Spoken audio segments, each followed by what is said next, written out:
It's Academy. I'm your host, Mr. Justin.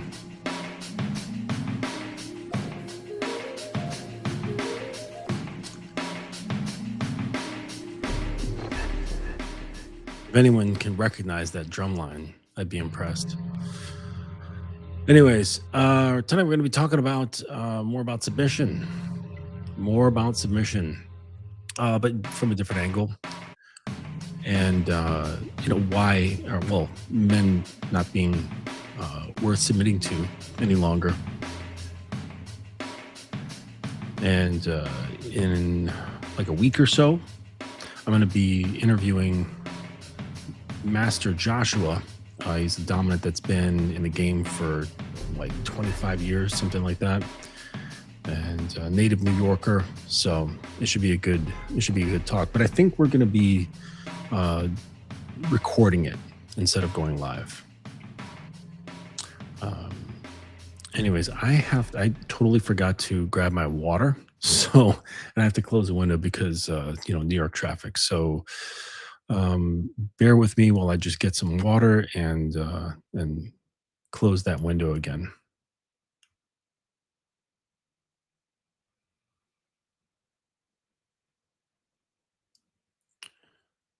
Why is my music playing? Okay.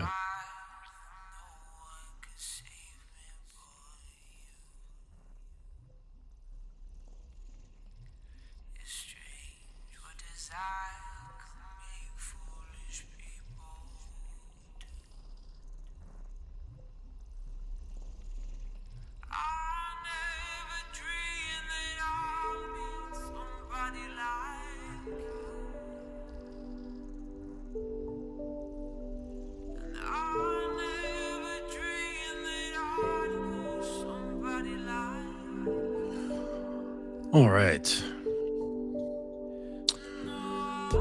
So yeah, let's get back into it. Pardon the pause. So yeah, men no longer worth submitting to.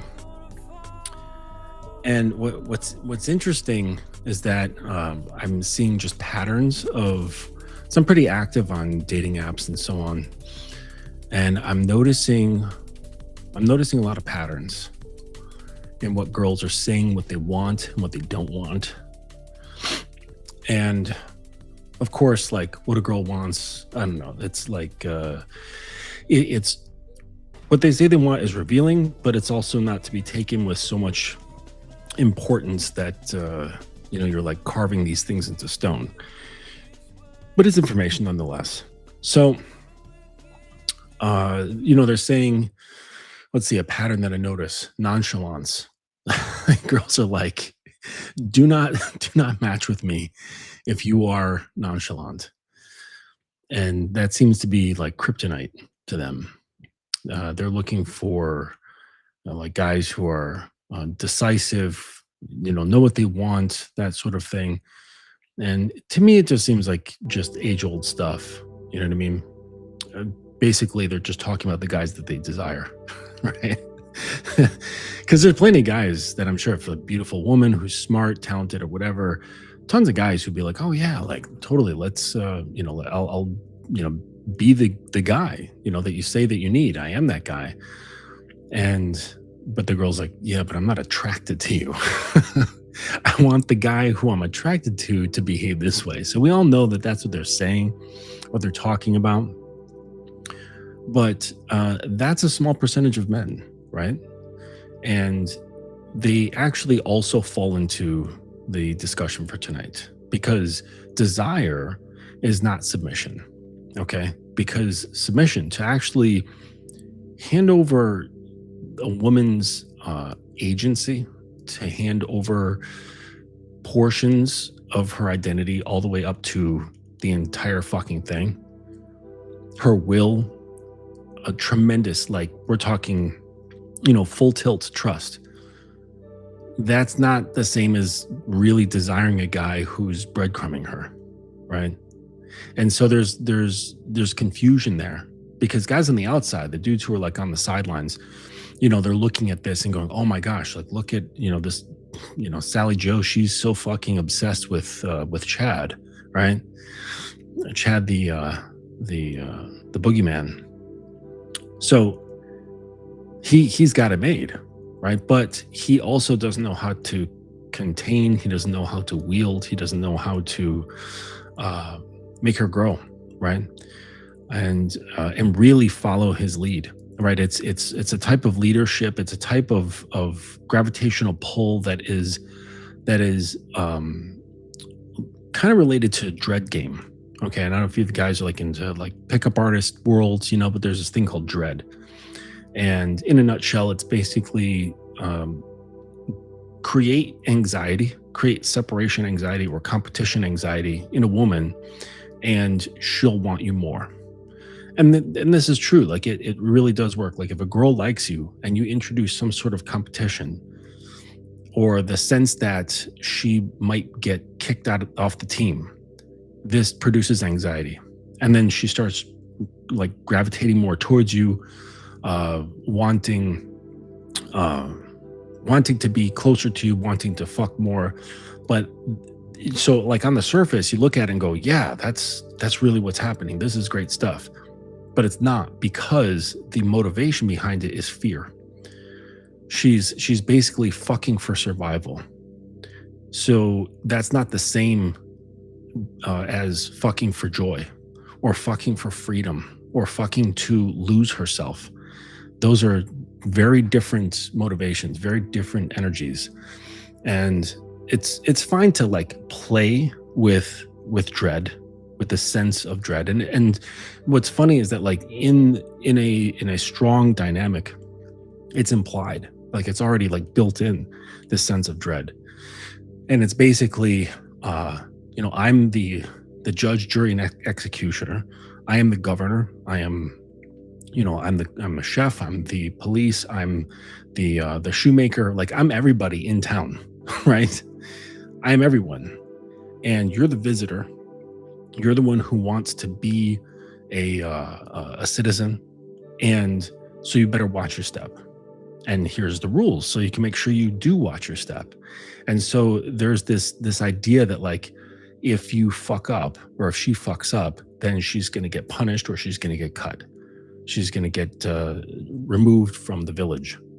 And that is like a built-in sort of dread.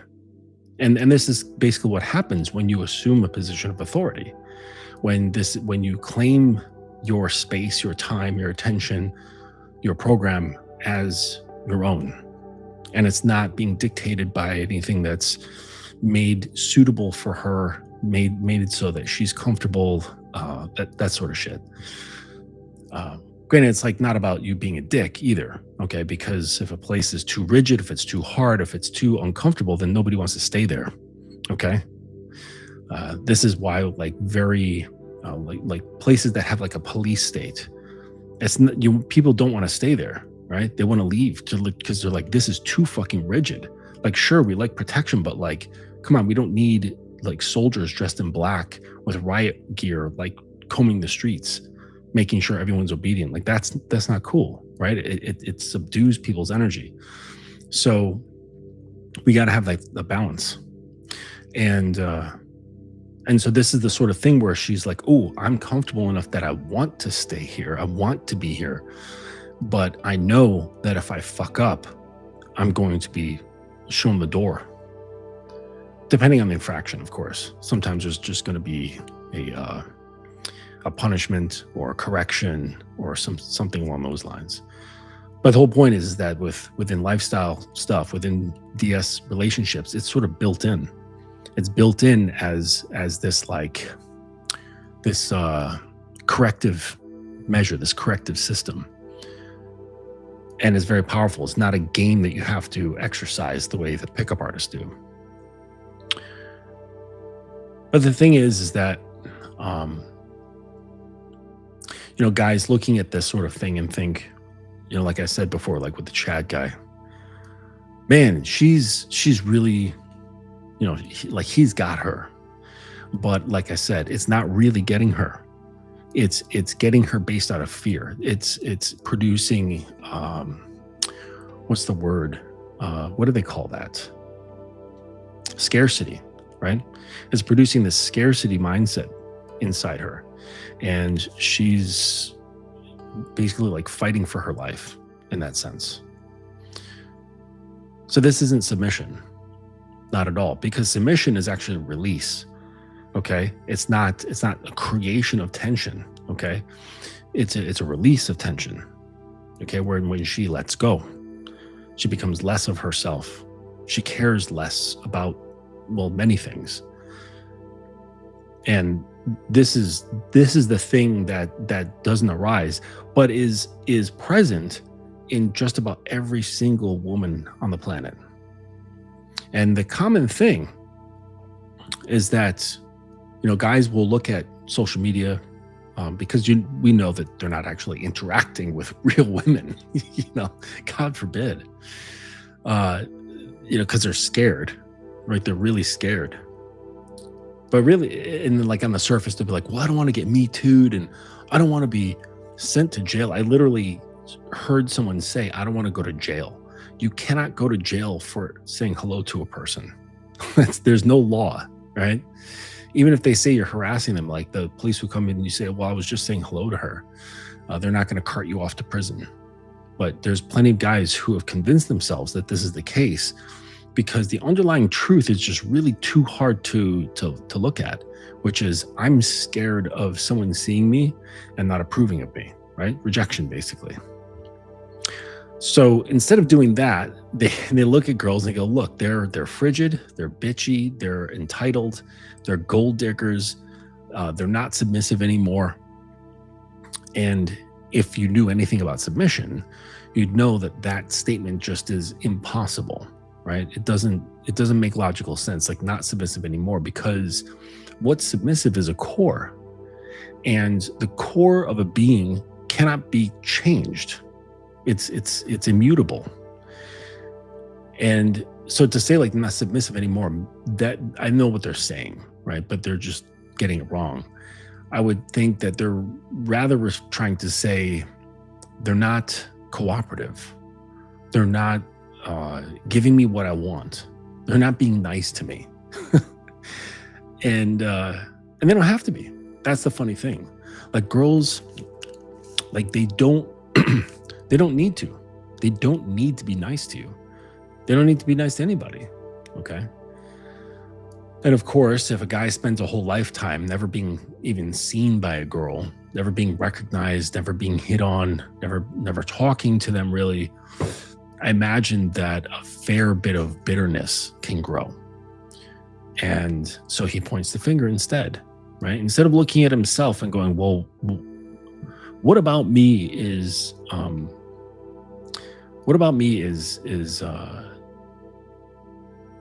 so ungravitational, right? What about me is so easily bypassed, okay? And of course, these dummies will look at the surface, and that's not to say the surface is useless, okay? Like if you're like a fat piece of shit and you only shower once a week and you've never seen a dentist, like sure, those are obvious things. Like no amount of like realigning your center is gonna like change those things, okay? Well, it might, because then you have a better sense of how you're treating yourself. But so yes, take care of yourself. Like if you're a fat piece of shit, like do something about it. Like clean your body more often. Go see a dentist. If you've got like terrible habits, do your best to change them. But they're looking at that and saying, well, it's because I'm not that. It's because I'm not Chad. And that's why this isn't working. And really there's just like the reasoning being is there's just like a ton of self-rejection, self-hate. And that's understandably a much harder pill to swallow. It really is. But like, there was this old dating thing, right? And like coaches and stuff from a long time ago, like 20 years ago, they would say, would you date you? Okay. And so now I'm asking a similar question. Would you submit to you? And I don't think like if you're really, really honest, and if you say yes, if you're bold enough to say yes, make a list as to why, for what reason. And I think it'd probably be kind of hard. So instead, it's easy to just say women aren't submissive anymore. That the myth of the naturally submissive woman withholding herself is a lie men tell to avoid the real diagnosis. But they're there. I met a girl recently, and I think I'd say the second message, she just fell right in. It was if like any kind of barriers she had was made out of fucking like balsa wood and paper mache. I don't know why, right? Maybe it was just compatibility. Maybe it was just happenstance. Maybe it was that time of the month for her. It wasn't, because at that point, from talking to her, she was in her luteal phase, right? Which is the phase just before menstruation. So the mood is tanking at that point. Okay. Arousal is next to impossible. And within her first few messages, like she was like her whole body was fully engaged. Okay. I wasn't doing anything magic. I was just talking. I was actually just introducing her because she didn't know much about the lifestyle. She was like, yeah, previous boyfriend had like cuffs and stuff. And I was just explaining to her like really what this is, what really transpires, that the bonds that we create is very real and goes beyond like boyfriend or lover or even husband. It's just this whole other category of relationship. And you get challenged, you grow, you learn to look at the dark sides of yourself, you heal. There's just a lot. There's a lot to it. And then there's also that fun stuff, right?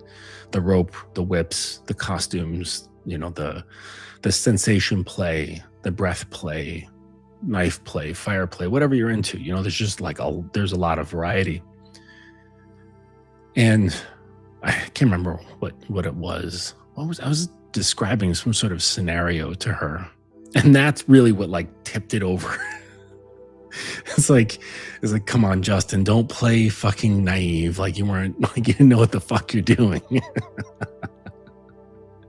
But truthfully, I was just being very informative at first, right? And then she asked, she was like, well, what would that look like? And so I painted this like very small picture of some sort of punitive situation because that's where I can't remember the exact thing, but she said, yeah, from time to time I can be bratty, right? And I said, well, we can deal with that. And then I described to her how it would be dealt with, because I gave an example like, oh, if you did this, then, or you said this, and then we would deal with it in this way. And and like right away, she's like, I'm so fucking wet right now. But that wasn't the first time she mentioned it. Like this was just right off the bat. And arousal, submission, they're not synonymous, okay? But her mood, her curiosity, like everything was just stepping into that threshold, okay? Stepping into the threshold of submission. And my point is that I wasn't really doing anything strategic with my words or anything like that. And I bring this up because they're out there, okay? And many don't even know that this is an aspect of their personality. That's the crazy part. And that's what happened to this girl. She thought it was like a fun thing to like try it, but then very, very quickly, she realized she was having like a visceral, physical, emotional, and nervous system and arousal shift in her. And it really like sent her reeling because she didn't realize this much was inside her. It was like a door inside like materialized, and she was like, oh, what's that? And opened, it was like flooded with this whole new part of her identity. And it became very overwhelming for her.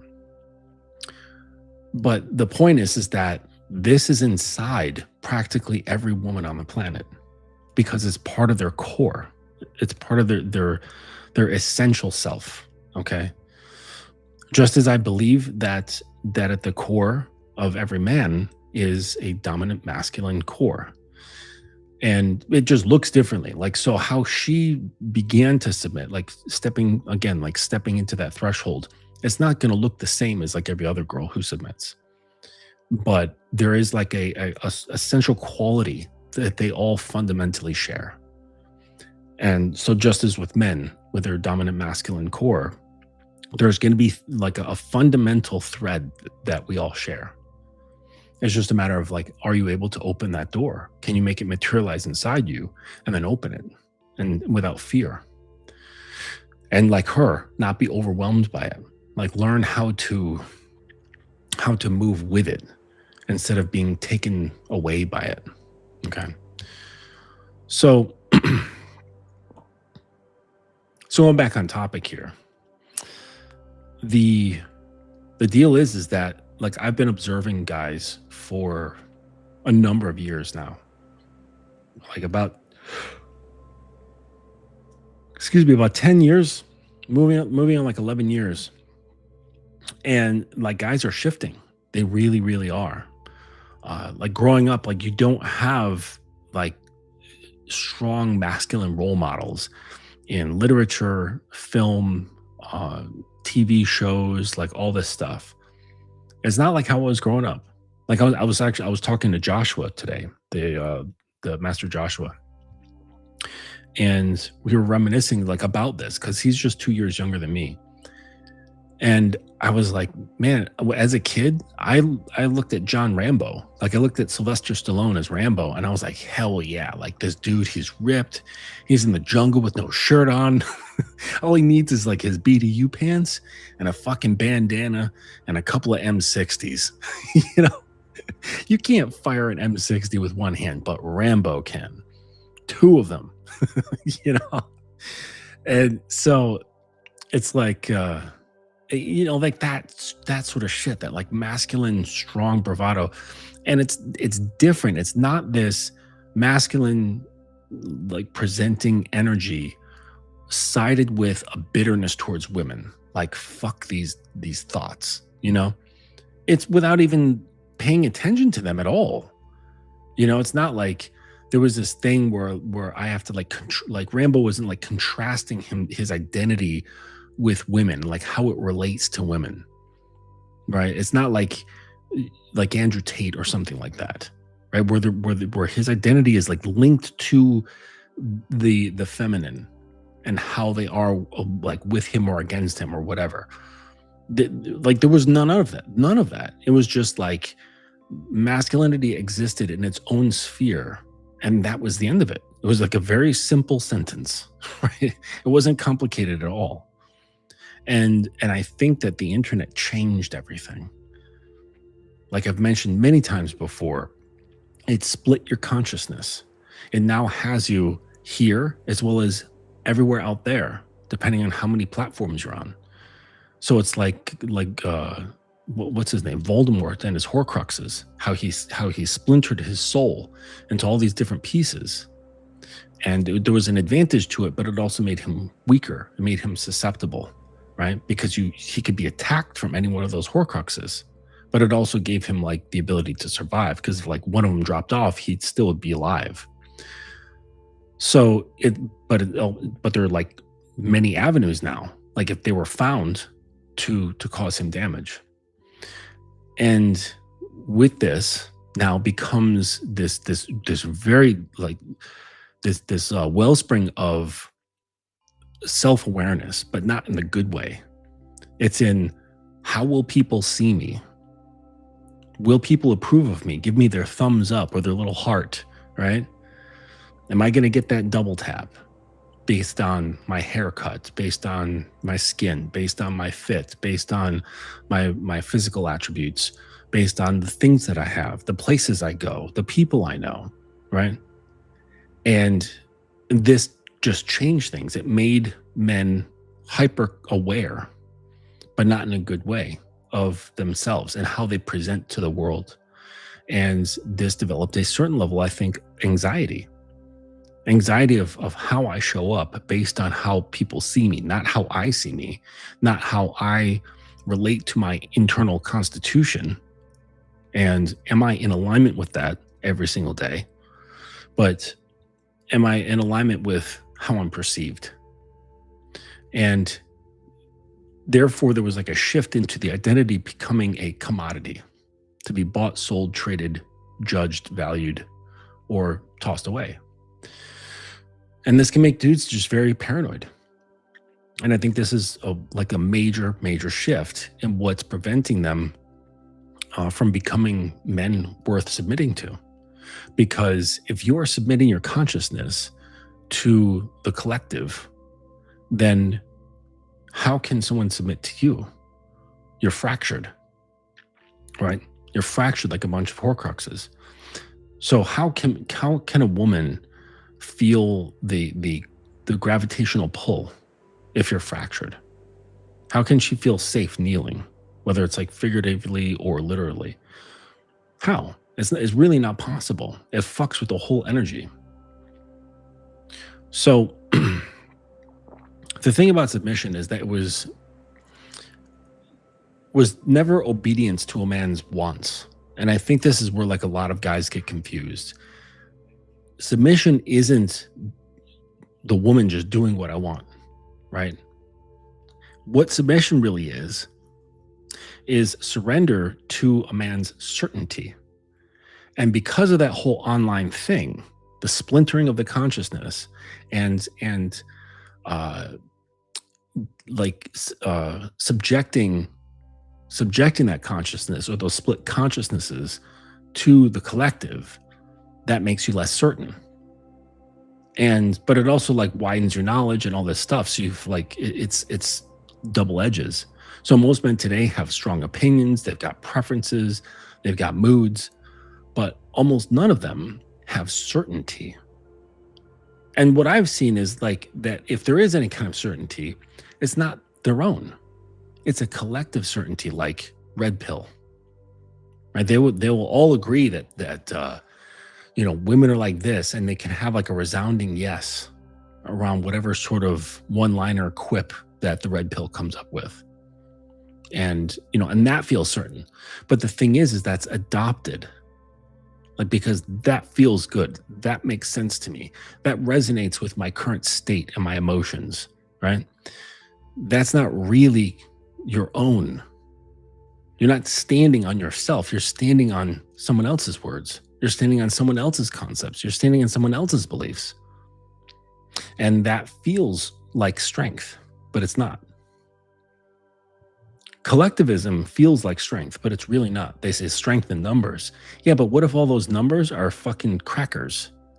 They're like dried saltine crackers. Like you'd need 20 billion of them, right? Like if you had like a wall, if you could construct a wall of saltine crackers, how many do you think you'd need to stop a Toyota Corolla driving at 35 miles an hour? Just make it like smash and like stop dead. Probably billions and trillions of them. You know what I mean? Just so the mass was enough to stop a vehicle that's like, 4,000 pounds?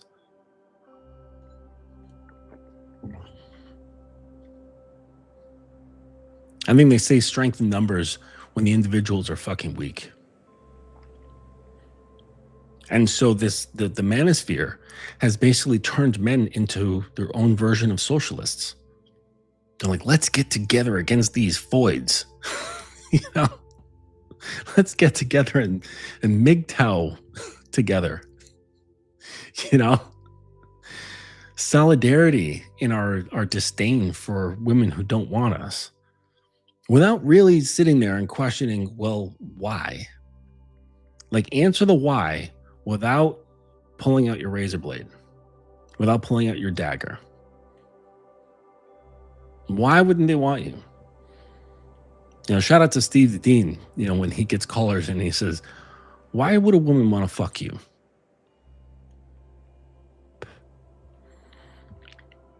It's a very good question. And if you don't know, or you like try to like make up something that sounds good, sounds right, You know it's a lie. You know you're just trying to pass a test, right? So your ego can feel better. But why?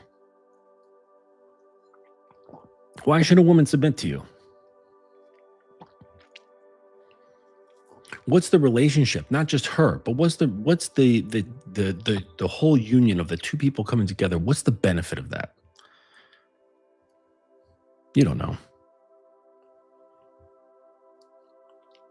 So minus is so we got the lack of certainty. Another problem is that the guys, are conflating being in charge with dominance. Now you are in charge, but it's their idea of it, what they think it means, how it looks. And giving orders isn't leadership. If there's anxiety, if there's panic, if there's fear, if there's neediness underneath the orders, underneath the leadership, if the leadership is there as a result of anxiety, fear, neediness, attachment, the best leaders in the world don't need followers, but people just follow them. So it's like, well, who wants to follow you? Is there anybody who's interested in following you? Do you even talk to anyone to give them any sort of idea of what you're about in order for that to even have a chance to happen? No. Or do you just kind of like sit in your little cave and just like criticize women and, tell yourself how bad they are so that the situation is a little bit easier to digest? Yeah. That's easier. And it's also more fun when you commiserate with other guys who feel and do the same thing. Again, there's that socialist thinking, right? Where you're in it together. Let's gather around people would have those oil drums and then put the fire in it. They put a fire inside the oil drum and they stand outside in the winter and they, warm their hands, and they complain about the government. And I think you see, these movies about like the USSR when that was going on and things were really bad for people who were poor. And, so it's like, yeah, that's you guys standing around drinking cheap vodka over a flaming oil drum, rubbing your hands together and complaining about the government, how bad everything is, right? But it feels good to complain amongst yourselves. It feels empowering. It feels like you're in the know. And that's part of the draw of conspiracy theories, right? Because there's this idea that you know the truth. All those other people, they're fucking asleep. They're all sleeping and you know the truth. And yeah, you might not be getting what you want, but at least you're not one of those suckers.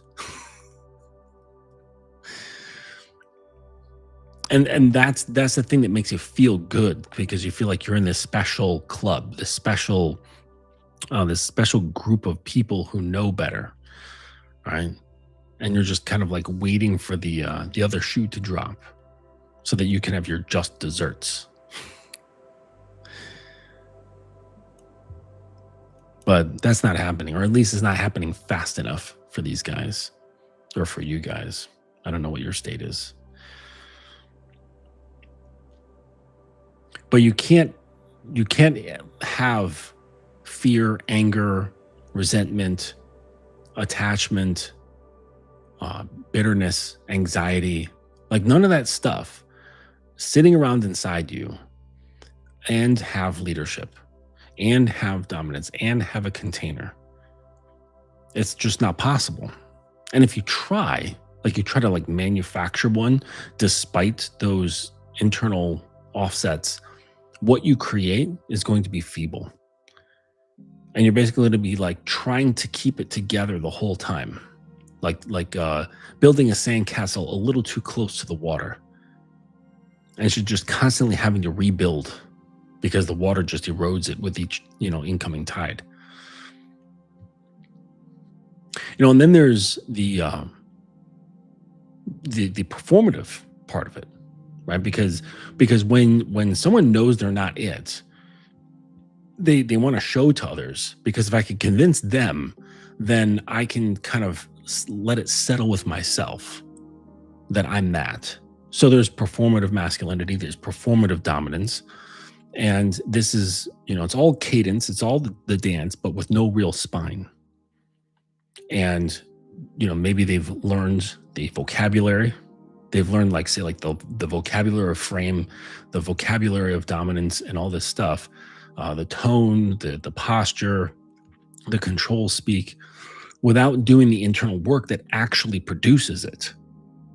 So, like, again, in the manosphere, in the red pill, like all these like little micro spaces that developed as a result, there's so much known rhetoric. And the thing is that there's some guys who know it really, really well. Okay. And it can feel good to know these things, to know these concepts, to have solidarity with other guys who also have these things. And it gives you the sensation, but it's an illusion, but the sensation that there's mass, that there's something here that actually matters. But the truth of the matter is that no one is lining up to follow you. No one is giving you their trust. Because there is an underlying sensation of bitterness, fear, anger, disgust, all of that stuff. Like, you can pick, I don't know if you've been around people who just have that, where they've got fear and you can sense it in them. They've got anxiety, you can sense it in them. They've got anger, you can sense it in them. Even if they're not outwardly showing these characteristics, you can just feel it off of them. And you're repelled. You're like, I'm going to keep my distance from this person. I don't want to hang out with them. Maybe it's a coworker, maybe it's a family member, maybe it's yourself. But I think we're all familiar with that, at least like once or twice in life. We've known a situation or a person that way. So it's not hard to pick up on. And then we know people who try to mask it. And that's obvious. See, the thing is that the real deal, you don't have to put in so much effort. That's why there's no performance. There's no, you don't have to prove anything. You don't have to say much. You just are. You're planted. You're planted on the ground. And and that gives off a certain vibe. It gives off a certain odor, right? There's a feeling around you, and it's totally different. So, like, I would just question, like, if you're one of those guys, right, who like bickers amongst other men in spaces, in chat group chats, which, by the way, is like very, very strange. Like, if you're a grown man, if you're like over the age of 15 and you're male, you should not be in a fucking group chat. All right, 16, that's the cutoff. You should not be older than 16 and in a fucking group chat.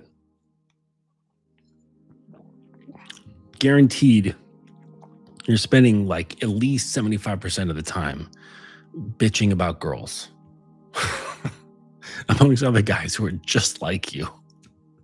It's like, come on. Like in these like basic ideas around success, right? Or like saying like business, they say like behave and speak and think as though the thing that you want is like already occurred. Like, you're already there. So if you're like, okay, how does a millionaire carry himself? How does he walk? How does he talk? How does he think? How does he feel? I'm going to just start doing all of that, even though I'm not a millionaire, right? And I don't know, maybe this is like this great success. I have no idea. I've never done this sort of thing, but I've heard it. I've like heard the concepts many times throughout the years. I figure, like, why not do the same? Right? So if you're like in using that technique, say, to like become a millionaire, are you going to hang out with bums? Are you going to hang out with like crackheads? Are you going to hang out with guys who've failed multiple businesses and just fucking stayed down? They never got they never got back up on the horse again and again until they succeeded. They started a bunch, they failed a bunch, and they just fucking stayed on the ground. Like, likely, I don't know, but I'm just taking a wild stab at it that men who are successful, let's say they're millionaires, they don't hang out with people like that. So in your, let's say your masculine life, we can call it that, your man life, why would you spend time with men who are like hens, like sitting in a hen house, bitching and squawking about girls, complaining about girls? If you're with a group of friends, like, you just change the subject, leave, do something else. Say, hey, I'm gonna go throw some darts, while they're sitting there drinking beers, complaining about women. Oh, these fucking foids, these bitches, Hey, dartboard's empty. Right? Hey, anyone want to throw darts with me? And you just fucking change, because there's no goodness that comes out of that. But it feels good. That's the problem, because you get to like exercise that tension. Okay, but this is the wrong way. This is not the way, right? Like the Mandalorian. You cannot look at that behavior and say, this is the way. It's not the fucking way to sit there and fucking complain and strategize and like analyze and pick apart. Oh, you're so fucking brilliant. How you broke down female nature. You're still fucking alone and miserable. It doesn't change a damn thing about the situation, or more importantly, how you feel about yourself. It doesn't change any of it, but it gets masked when you've got a bunch of other guys going, yeah, bro, fuck them bitches. Those Fords are gutter trash. Like, ridiculous. Just so much time wasted, just flushed down the toilet. Another thing that guys are doing that like make them not worth submitting to is outsourcing. Outsourcing decisions and self-regulation to the woman. So let's say like one of you morons are lucky enough to get a woman into your life, right? She missed the red flags and the self-regulation goes to her. You defer to her, okay? And then calling it letting her lead or respecting her independence, right? And actually, it's abdication dressed up as virtue. You're absolving yourself of responsibility and calling that virtuous, right? So many guys are this way. So many. And again, this is also just out of fear. It's saying, okay, this is more like nice guy syndrome stuff, where like basically, I'm not going to do anything or say anything to rock the boat because that will cause friction. I'm conflict avoidant and I don't want to lose this access to a woman. So I'm going to let her lead. I'm going to let her make the choices. I'm going to respect her independence. I'm going to respect her autonomy. There's so many girls. Now, granted, it's kind of biased, but like, that dating app Field, FEELD, it's like a, alternative dating app for people who are like kinky and stuff like that. By and large, like you can list like interests, okay? And there's tons of them, lots of interests and desires that you can list, okay? And they kind of show up and you can see where you have alignment. And practically every girl says that they want rough and they're into submission. I would say like 90%. 90% of the girls that I see say they enjoy rough and they're seeking for the feeling of submission. Like it's in there, right? And so yes, it's a kinky dating app, but what it does is it reveals that there's plenty of women who are they're not afraid of tapping into their core. Now, I'm not saying that tapping into their core is desiring rough sex. Okay, that's not what I mean. But what that does indicate is that there is softness, okay? Something that's hard does not desire hard. Okay, that's counter to the yin yang, right? they complement one another. The opposites complement. So I'm not suggesting that they all want roughness, but what it does is it shines a light on their like that there is softness behind it. So don't like ignore that front end. Look at the back end. It's softness underneath. Wanting to submit, wanting to yield.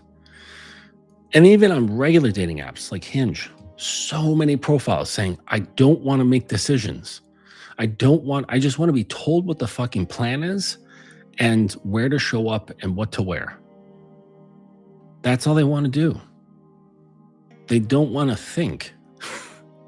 And so, but there's this, with the movements of, like male feminism and stuff like that, wanting to appear as an ally, guys who are afraid of women, they can hide behind that and say, oh, I'm just promoting your agency because, like women, you're so beautiful and you're so strong and, and like, trust me, like, yes, they wanted to hear that, but trust me, there's so many women that are tired of being seen as strong. They're fucking exhausted. And some of you guys, I know, they right there when I said that, the response was, good, let them drown. Because I was ignored for so long. Let them drown. Good. They're suffering. Good. They wanted to be like us. Now they're suffering. Good.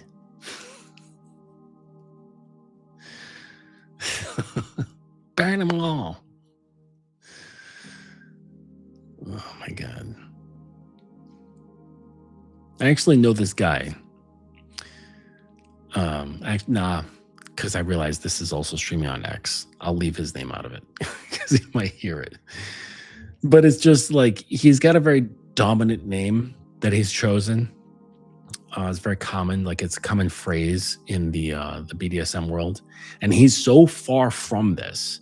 Like there's so much anger bubbling underneath the surface, right? And this is not like the Hulk, right? Like this dude, he's like scrawny. He's just a scrawny dude, like the guy in the fucking in the thumbnail, right? And whatever, like, yes, scrawny guys, they're allowed to be angry too. But I don't know, there's just something about that. It's just like, dude, like just relax, man. Like, and it's just, I don't know, there's people like him, like sort of like concern me because they're the ones who are going to fucking explode or implode. But anyways, so outsourcing decisions. This is another reason why women are not submitting to guys, right? That's part of like worth submitting to. Like how can a woman submit to the guy who keeps outsourcing his decision making to her for fear of making a decision that she doesn't like? That puts her in a place of authority, puts her in a place of judgment. So then there's anxious attachment. And this is growing and growing amongst guys. I've seen the rise of anxious attachment amongst men. And it's anxious attachment wearing dominant clothing, right? The need to be needed, the fragility under any kind of criticism. Holy shit.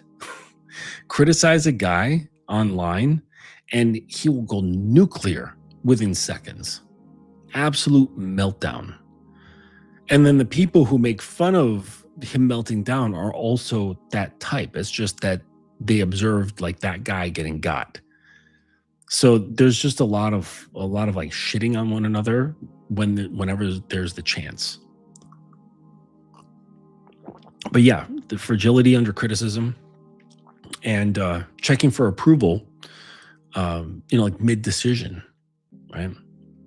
And this is not the characteristics of somebody who is decisive, right? It's like that first thing that I mentioned, certainty. If you're checking in or if you're afraid, then you're doubting yourself. You're not drawing the blade. You're like, am I doing it right? Should I draw it like at this angle or like this angle, or It's like, just pull the fucking sword. Get it done. I think you guys should read. It's a really good book. I have my students read it. Bushido, The Way of the Samurai. Really good book. Bushido. Let's see here. I'll get back to this. I just want to not like leave you guys out. I had 5 rejections from women and feel like shit. Why? I question my worth. Well, I wish that like you were here. Like, I'm not doing like call-ins yet, but I wish you were here so that I could ask you the right questions and then you'd see. He said, what can I do to change my negative state of mind? How can I find value on myself? Dating is a failed game for me. Okay, so what you're doing or what you've done is you've connected self-worth with the acceptance of women. And so my first question would be, where did you learn that? Because you didn't just learn it. Like, let's say, I don't know how old you are. Like, let's say you're, 26 years old. You didn't just learn this yesterday. All right. So I'd want you to look into your past. I would say, look into your relationship with your mother or whatever female was present when you were in your young formative years, right? From like birth to, age 11 or something like that. Who was that person? How did like, what's your relationship like with them? How does that make you feel? How did that relationship feel? Right? Did it feel supportive? Did it feel demanding? Was it scary? Was it on edge? Was it like sparse? Like abandonment type stuff? Because like all that stuff translates into a pattern, right? Of feeling, and children, they're really, really susceptible to this stuff. They'll because they don't have the mind to decipher things and start looking at like the wider picture of stuff and the architecture of human nature and interactive behavior. They don't do that. So a lot of times they'll just internalize it and go, oh, it must be my fault. It's because of me. And kids just do this, right? It's just because of like their ego and their limited understanding of things. So they come to think like, oh, mom is neglecting me. It must be my fault. I must not be good enough. Or she's criticizing all the time. Then it's clearly like I'm not good enough. So then I'm trying to prove myself and overexert. This is where we get nice guy syndrome, simping, that sort of stuff. It's a pattern that's learned way, way, way early on. It's not like guys are like waking up and they're like, oh, I'm 20 something now, time to start simping.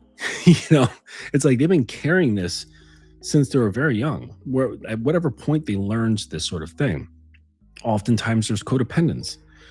There's a codependent relationship between the mother and the son. And this is a problem. So on the surface, and guys will look at this from like the wrong way. Okay. They'll be like, okay, I'm having trouble interacting with girls. How do I improve this? So they'll go to a coach, they'll go to like a boot camp, a workshop, they'll read PUA books, they'll get into all the Reddit, subreddit PUA shit. Oh, how do I do this? How do I do that?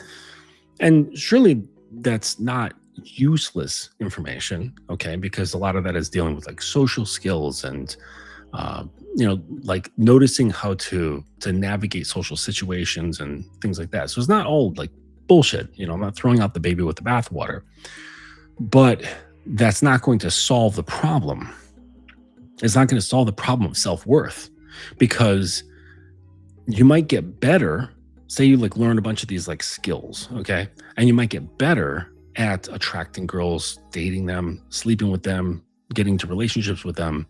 But the moment there's a break, the moment she says, I don't want to fuck anymore, or not tonight, or I don't want to date anymore, or whatever, that's going to feel like a fucking axe wound to the center of your chest, right?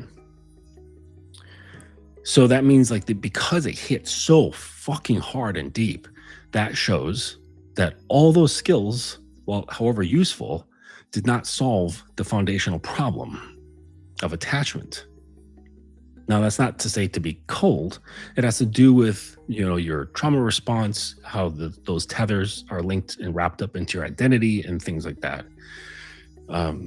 Imagine like fish hooks with long lines, and those hooks are into whatever sort of event or person or situation that happened a long time ago. And then that long string is coming from the past into the present, and it's wrapped up all around you.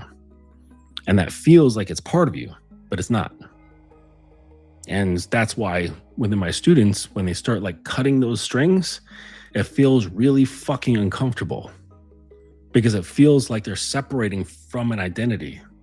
It's difficult and it's uncomfortable. Sometimes it's painful, because they're like, no, but that's me. That's how I like relate. I relate to being a victim. That's how I got through life, and it's tough, right? It really is.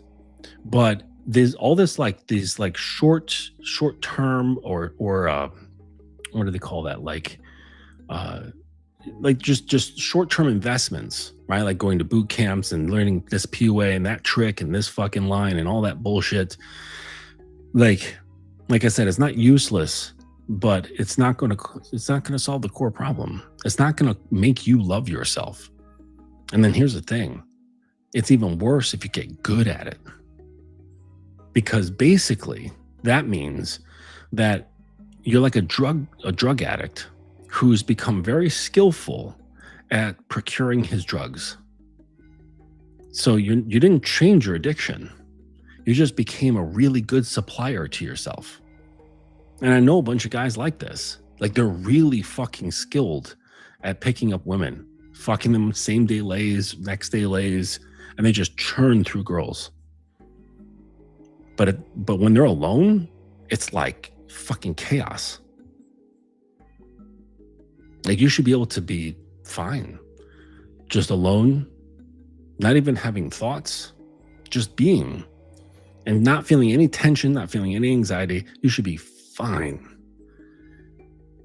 But if you need girls, you need the constant, but these guys, like, they need that constant reassurance. They need that constant hit of that drug in order to feel that they're of worth, like what you're saying here, Victor. So it's not a fail game for you, right? Because the way it feels, honestly, is that it feels like you're a failure, doesn't it? That's what it feels like. It feels like you're the failure, but you're not. Well, you are, but you're not. You are, because you're not actually attending to the things that you actually need, which is healing, which is truth, which is honesty, which is not getting caught up in your bad feelings, right? Because that's a distraction too. So I'll bring an awareness. I got this one guy, man, his brain is just, it's wacky, but I'll bring a truth to him, and then he'll latch on to the sad feelings of that truth.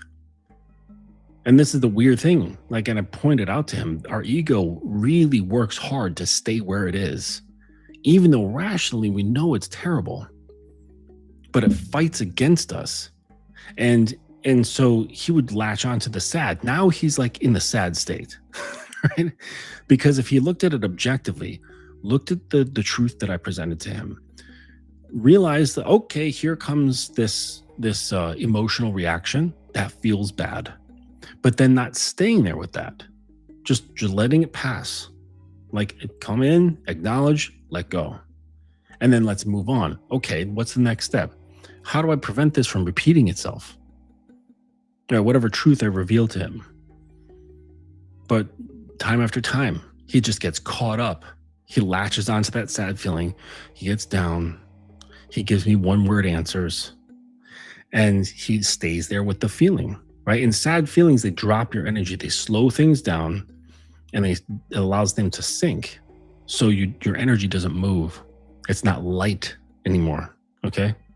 When your energy is light, it moves. It freely adjusts, adapts, moves, understands. Light energy is the best, okay?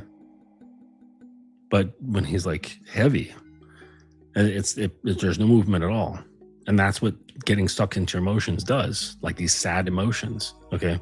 Happy emotions can take you away too, but that's like flying out. You can lose sight of things, right? Like the best position on the tennis court, where is that? Right in the middle. You don't want to go chasing the ball this way or that, positive, negative, whatever. You stay in the middle, right? The Buddha said, be like incense. You're not on fire. You're not out or extinguished. You're smoldering in the middle. In the middle. Relax. Okay. And so this is what he does. You know? And it's just silly. I watch it over and over and over again. So really your issue is not women. Your issue is not the dating market. Your issue is the relationship you have with yourself and your past. That's what's causing what you think is your problem and why you're seeking answers here, you know, looking to me like, oh, maybe I've got some secret answer. Oh, read this book, watch this video, copy what these guys say.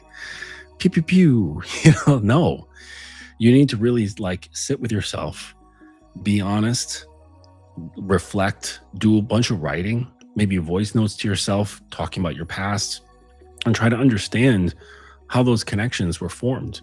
Where did you form this connection between female validation and your self-worth? Where did that start?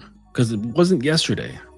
I guarantee you that's something you've been carrying for a long fucking time. And it's really common. So don't think like, oh no, I'm Victor. I'm this like one like fucked up dude. No, tons and tons of guys are like this. Tons. I would say the vast majority of guys have some variation of nice guy syndrome based on things like I just described that could possibly be for Victor. That's some variation of that. And if women are these responsive, reactive beings, it makes sense that they don't want to submit to that, right?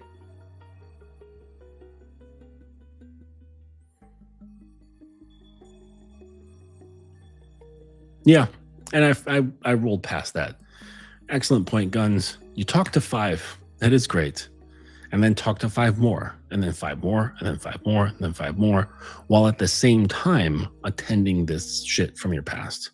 Right? You got to hit both ends. Right? You can't just be like this hermit who's like got his hood and the candles and pouring over his history and psychology and all that stuff. Like you can't just do that. Okay. You have to be the hermit or like the like the alchemist student, also the adventurer. Okay. You have to be both.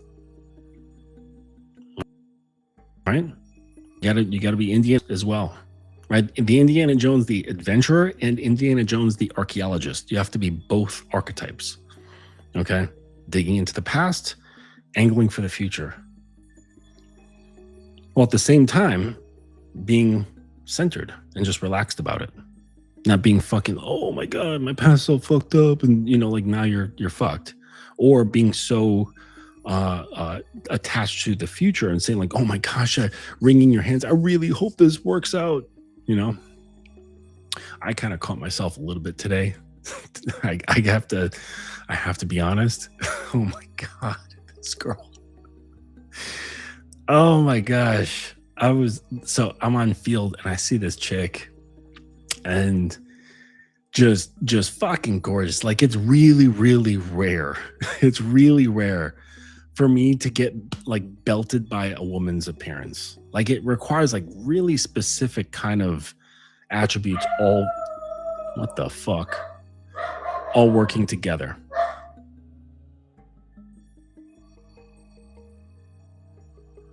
It's like all these features and things, like attributes, they have to all be kind of working together. And holy fuck, this girl.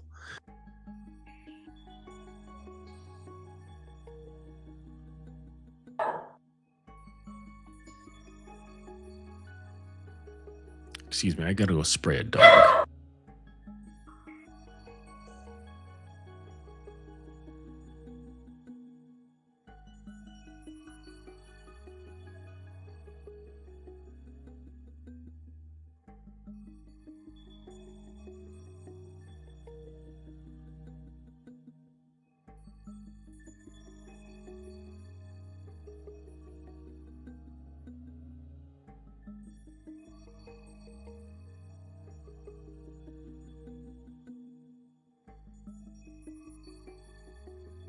Golly. Fucking dog, man.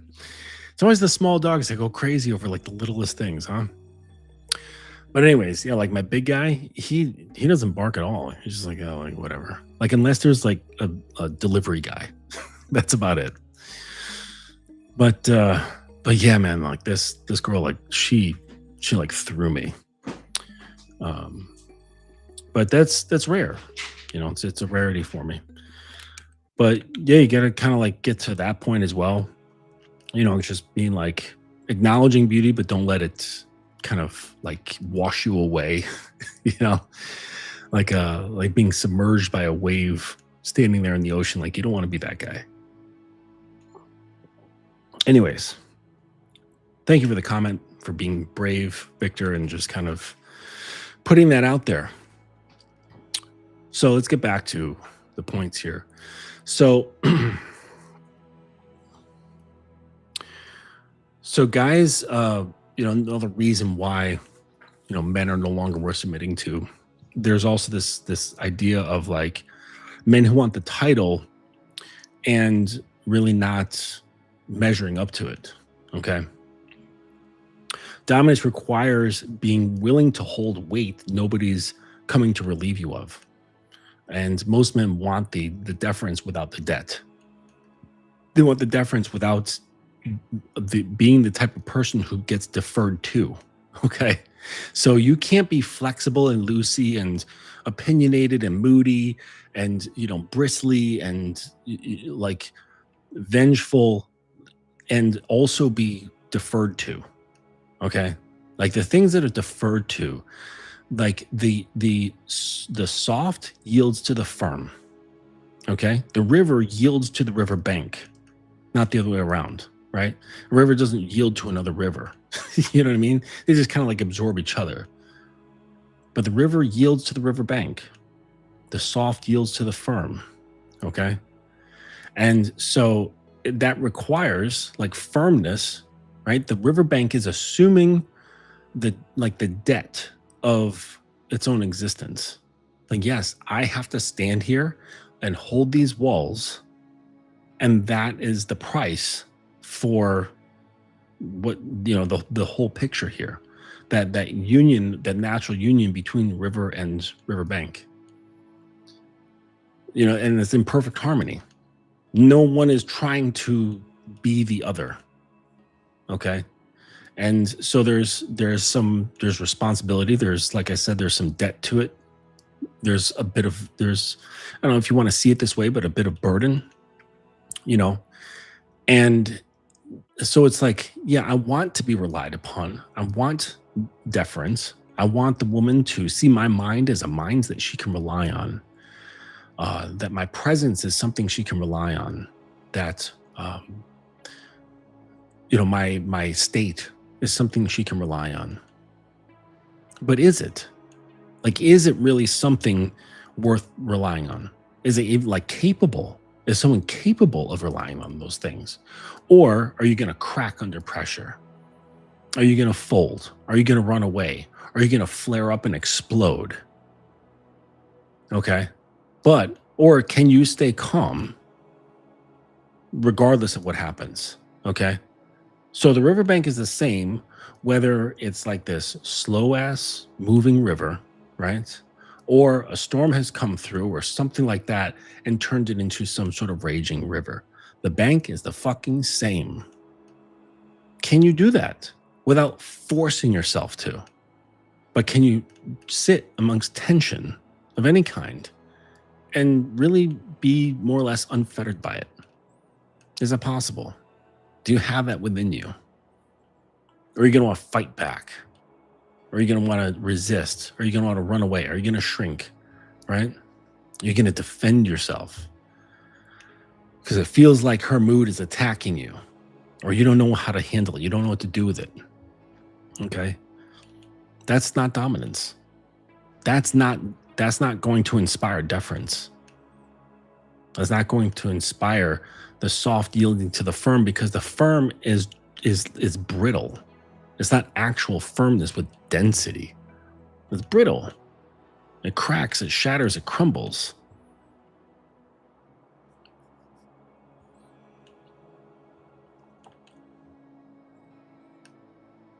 Yeah, there's you can't be so it's like like so many guys like again like it goes with like the posturing, the uh the masculine performance.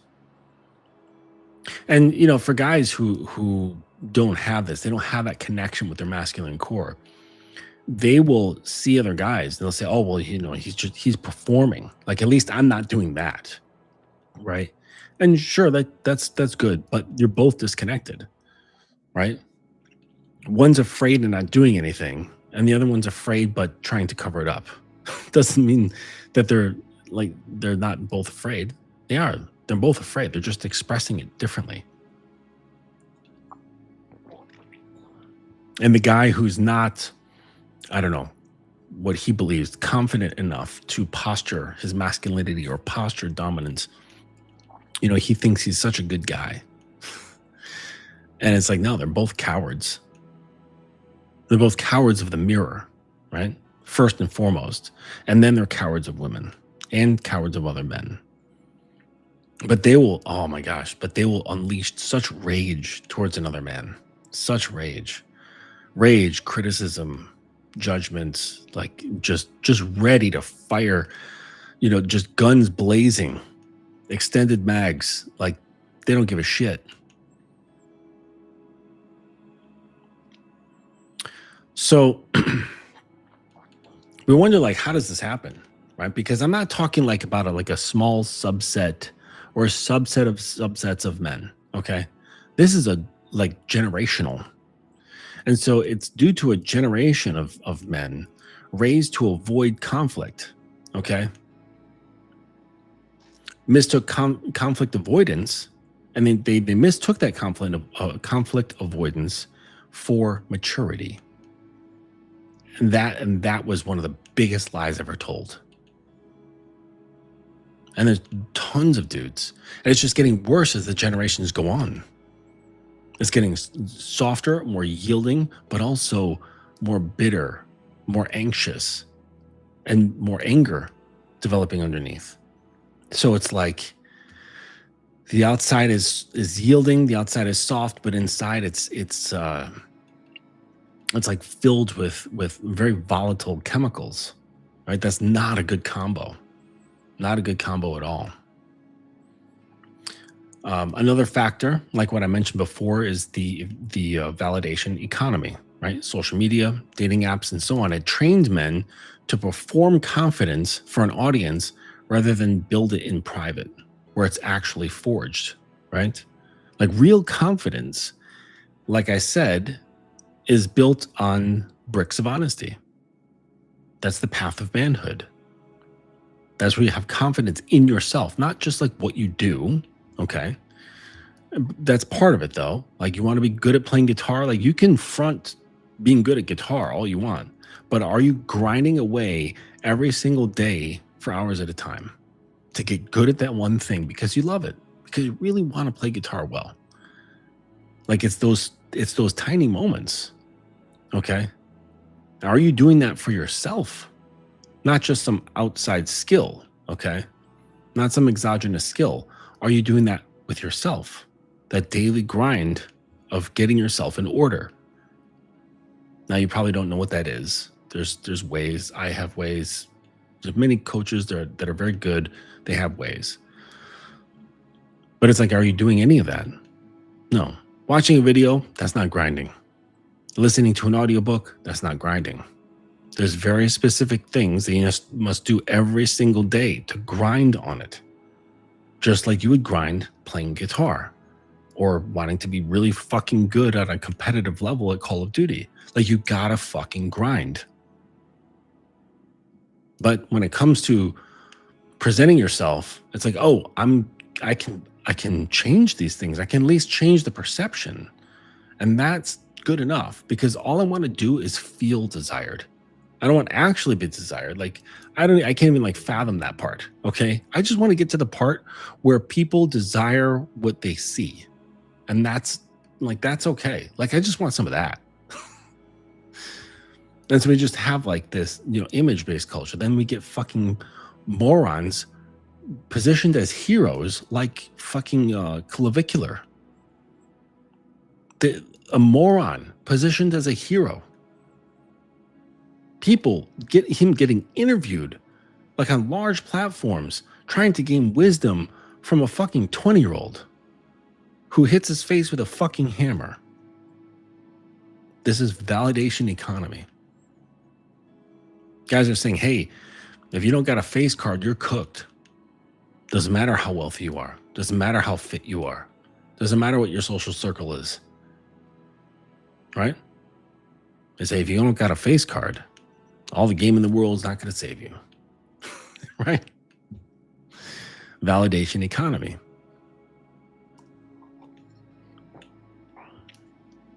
You know, in my day, there was still some validation economy, but it was about game.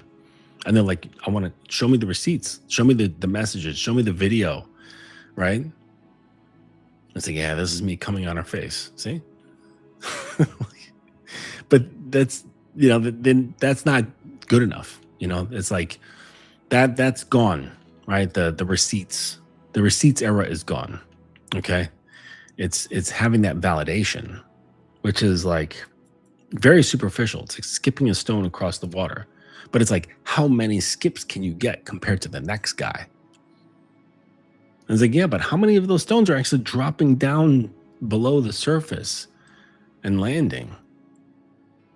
It's like, God, guys are so fucked up. So fucked up. So detached away from like what is possible. And you know, I like describe, I've gotten to like, I wouldn't say trouble, but I've gotten into some social trouble with guys who just couldn't understand. I've been like disbanded from friend groups and things online, really. So like acquaintance groups, not real friends.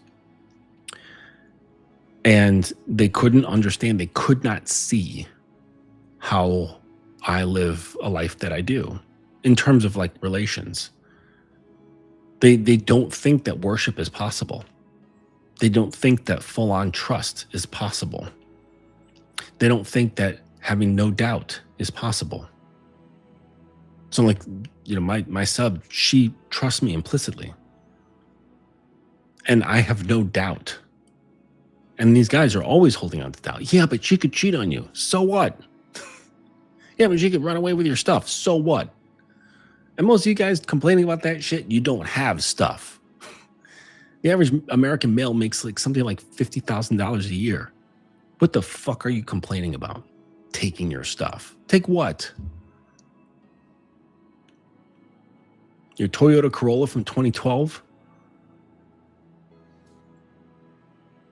Yeah, but it's the principle. How about you get your own principles in alignment with your own thinking, your own feelings, and your own behavior? That's a much better principle to focus on.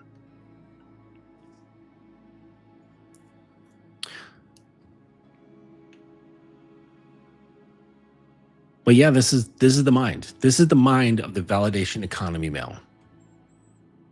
So what do? Get off social media. It doesn't provide you anything, right? Yes, you're going to go through dopamine withdrawal. Absolutely. But get off. Like sooner than later. It provides no benefit to your life at all.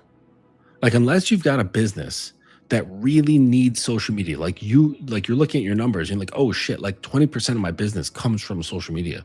You have to keep it. Okay. But if there isn't something like that, there is really no reason to keep social media. None at all.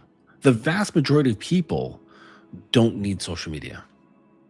It provides no value whatsoever, except just this onslaught of chemicals. And the other thing that led up to this problem was nobody required these young men, to be tested. And untested men can describe frame. Oh shit, there's a fucking mosquito in here. Untested men can describe frame, okay? But only tested men have it. Right? And just very simply, it's not a fucking like joke or mystery or whatever. We all have frame. right? It's just how you see something. That's it. It's just your perspective. Okay. You say, I like the Rams. So the guy says, I like, the Vikings. That's it. That's a frame. The Rams are the best because that's a frame. Okay. So it's not just preference, but it's like a belief, right? It's a belief, perspective, and all that sort of thing. There's, like political parties, it's all frame. Religions, frame. That's all religions are. This is how I see reality. This is how I see where we came from. This is how I see where we're going. It's just frame. That's it. We all have them, big and small. But the thing is that if you never have your frame tested, you gather around with dudes who have a very similar frame. These like manosphere, Foyd, anti-Foyd, pill, whatever type frames. It feels like strength because there's so many that agree with you. Solidarity, okay? Strength in numbers, okay? But 1,000 ants are still just ants that can be decimated with a single boulder.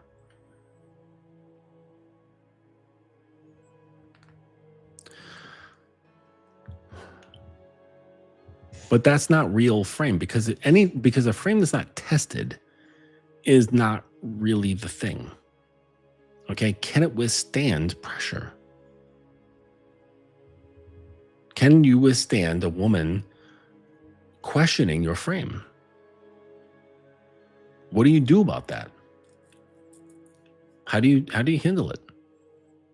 Whether it's just like her strong emotions of like life, because with the guys, their constitution is so weak, so feeble that they fold even when the woman is having an emotional reaction towards something that has nothing to do with them.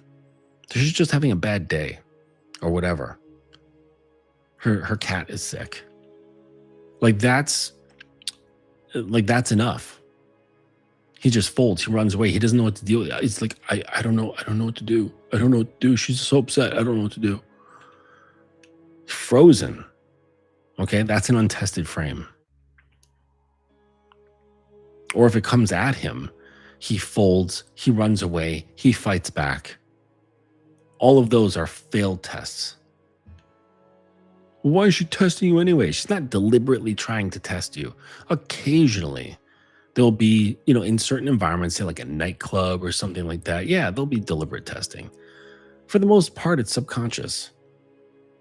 Because her instinct wants to find out, is this a man that can lead me? Is this a man that can contain me? Is this a man that I can flow into his container? Is this a man that I can trust? Is this a man that knows what he's doing? Or is this just another guy cosplaying as a man so that he can just get some pussy, which actually, and she doesn't know this, but which actually is just a means for him to feel better about himself so that he can pretend to feel desired, so that his ego can tell himself that he has worth, that he has value, that he is desirable. So that means he must matter. Look, this woman let me put my penis inside her body. That means I have value. Doesn't that sound weird? But countless men do this. Doesn't that sound strange when I put it that way? It makes it sound so arbitrary. Like, oh, if I eat this croissant, I matter. Like it sounds just as ridiculous because it doesn't make sense. The logical jump doesn't make sense. Doing one thing, making this other thing matter or like have meaning. Like I make this action, therefore self has meaning. What? How, where is that bridge? Like, how is that bridge being formed? Action, and then, oh, way over here, now I matter. How does that connect? But you make it connect. So then that's the real question. How are you able to make that connect? Where did you learn that connection from? How did you learn to build those little pieces to make the bridge? Because they're naturally unrelated, right? It's not intrinsic. I matter. No.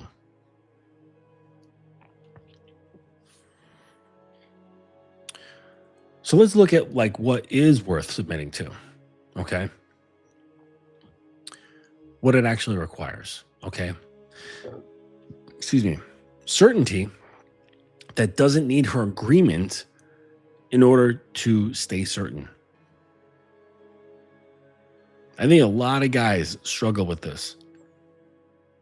And this is why they're uncertain, right? Because they're like, oh, I don't know if she's going to agree with that.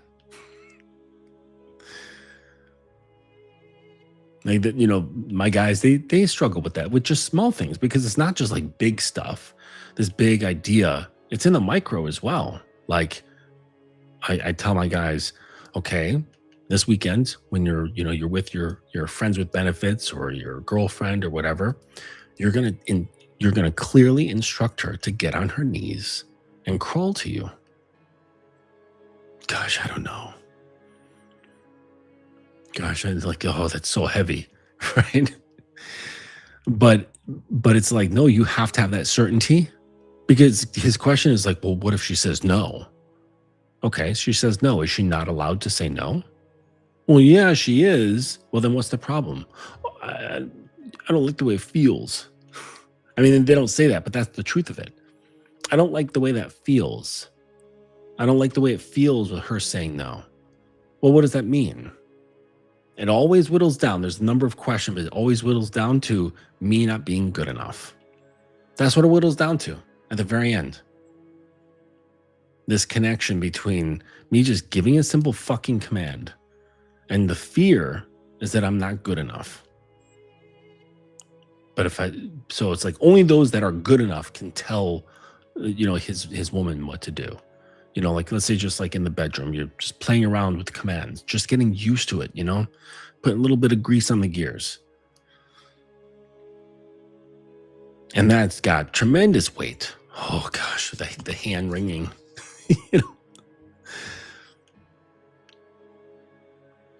It's like, so what? So what if she does? You can't just let that be. So you got two choices in that situation. One, you can just roll with it. Say, oh, okay, and you just pivot, right? Remember, the best energy is light energy. Light energy can pivot without getting bogged down, right? Let it go. Is it that important? So that's one way you can pivot, or that can turn into, if you're willing to kill the vibe, right? And you should always be willing to kill the vibe, because like you're not attached to the vibe. So you can be like, okay, well, why? Let's talk about it. Or like, is that something you want to talk about? Because I like it. I think it's fucking sexy as hell. So it would make me happy, but I don't want you to do things just to make me happy. Okay. I want you to want to. So I'm curious, why don't you want to? What about that just makes you feel funny? And I was talking to a girl who was like that. She's like, I like this, I can handle this, I can tolerate that.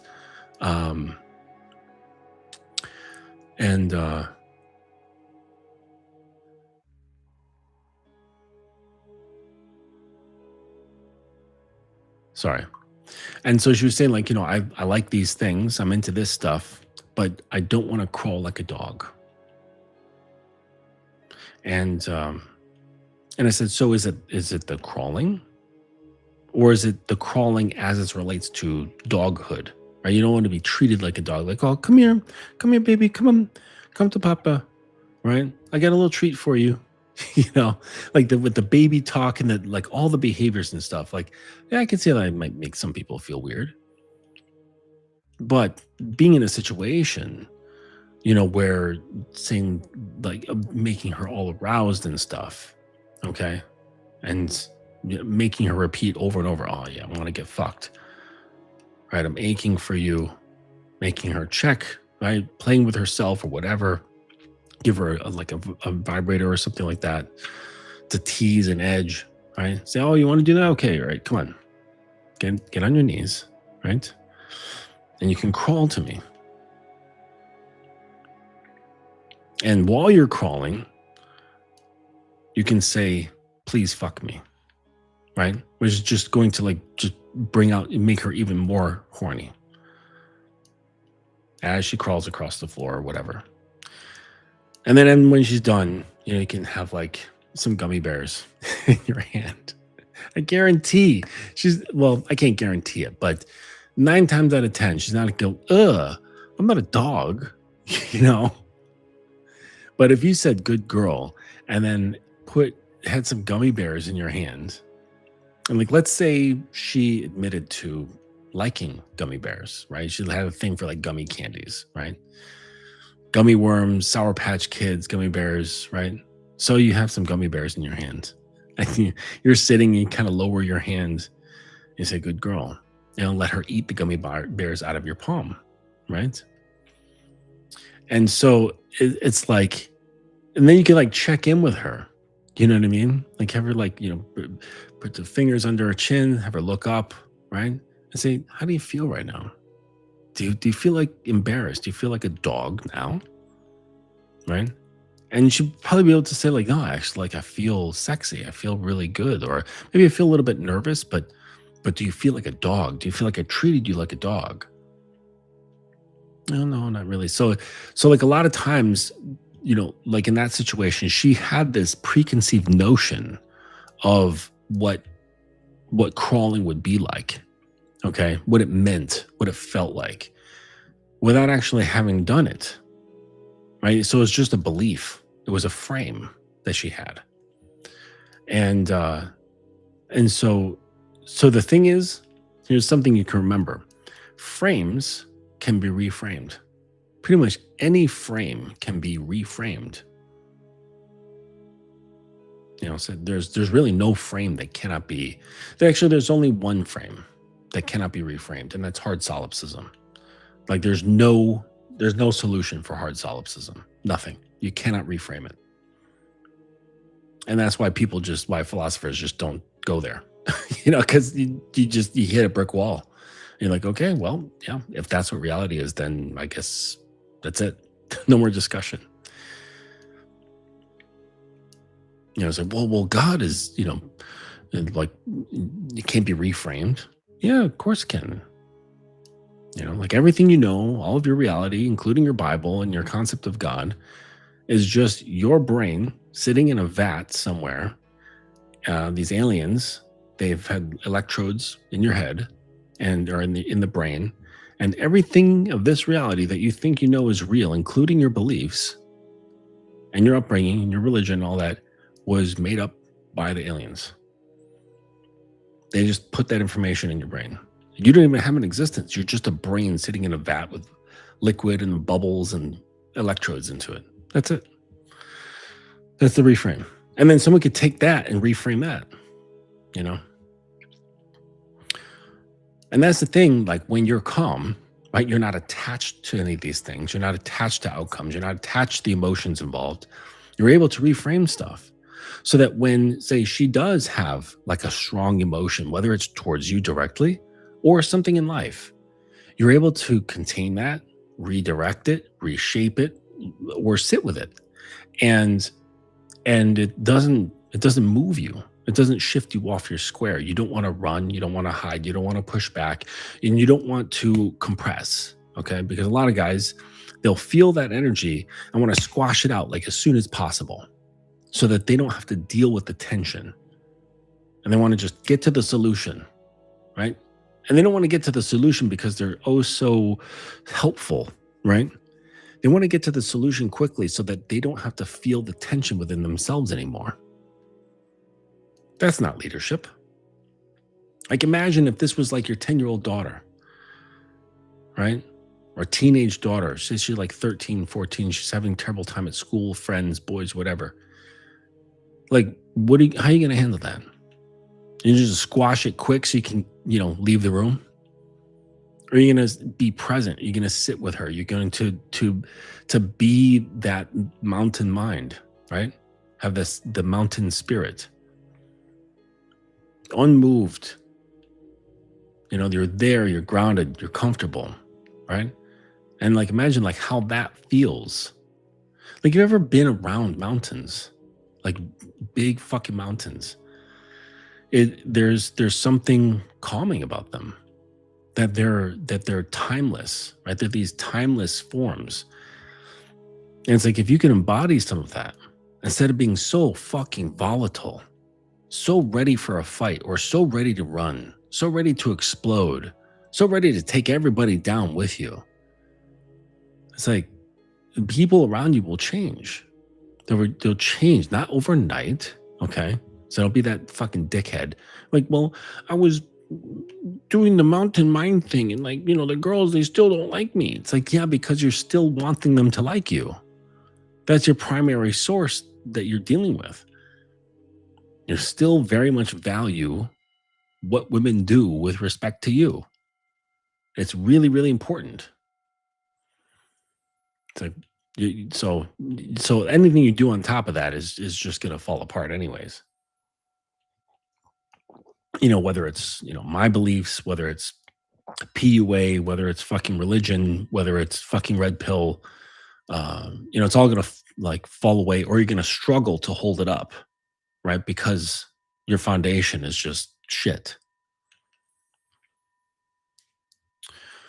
So another thing that makes guys worth submitting to, okay, so I mentioned like certainty, the capacity to absorb. Well, that's what I mentioned with like the mountain thing, but it's the capacity to absorb her worst moments without flinching or retaliating, running away, any of that stuff. And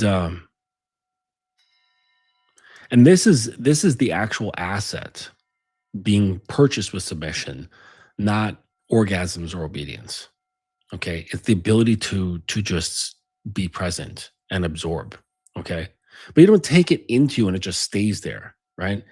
It like either absorbs and dissipates or passes through. It's not like leaving a mark. Okay. Another one, like I mentioned, frame is as your identity, right? It's not like this tactic, like I'm applying frame to something. Okay. Like having a strong identity is a frame. Okay. So when like I've embodied my lifestyle, like, and part of that is certain rules. So when I start talking to a girl, okay, it's not like, oh, like later on, like we're gonna like participate in this other thing that has rules attached to it and so on. I'm like, no, this is, if you want to continue talking to me, these basic forms of communication is what I prefer. You're welcome to disagree and not abide by it, but I'm not continuing the conversation otherwise. And it's very simple stuff. Okay. And I'd say like 70% of the time they do. And then the other times they like ghost after that, or they push back and whatever. And that's fine. Like they're entitled to, right? They have full rights to say, I don't like that idea. All right. You can't make a painting and expect everyone to love it. Okay. So, and then you just fuck with the people that do love it. Right. Like, there were some people, even to this day, who look at Basquiat's work and go, that's fucking shit. It looks like crazy scribbling. And then there's a bunch of people who go, nope, Basquiat is a fucking like genius. Okay. So and so Basquiat only fucked with the people that saw him as a genius, not a hack. Same with everybody else. There's people who fucking hated Andy Warhol. There's people who thought he was a genius. There's people who fucking hated Beethoven. Other people thought he was a genius. Mozart, like Rembrandt, like all these, just all kinds of creators, all kinds, right? You look at Kanye West. Some people revere him as a genius. Other people think he's fucking batshit crazy. You only fuck with the people who are in alignment with you. Okay. So that's what I do. So I stick with the thing. It's the certainty with myself, the certainty with my lifestyle, the certainty with who I am. And I'm saying, okay, you have a good idea of who I am. We've not like started a dynamic, but if you even want to talk to me, it's going to be under these terms. And it's nothing like super fucking rigid, okay? It's just having to do with certain forms of communication that generally fall under having good manners, okay? And and usually they just continue on, okay? And then for those that don't, like it's really not that big of a deal. So another thing that's worth submitting to is a track record with himself before he asks for one with her. So the discipline is private and precedes the dynamic. So you have to be accountable to yourself. You have to live according to your principles. You have to have an inner constitution. You have to have gone through your shit. You have to be able to recognize your own shadow.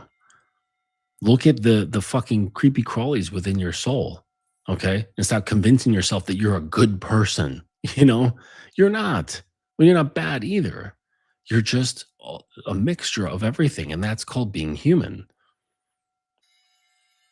Getting away from blowing smoke up your own ass about who and what you are, and being able to look at just what you are objectively, without judgment, without fear, without anger, without jealousy, without any of that stuff, just what is, and learning to accept it.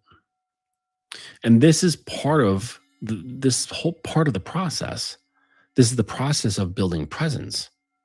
So when she's around you, she's saying like what this girl did. She was like, I've never met someone like you before. I feel like I'm dating a man.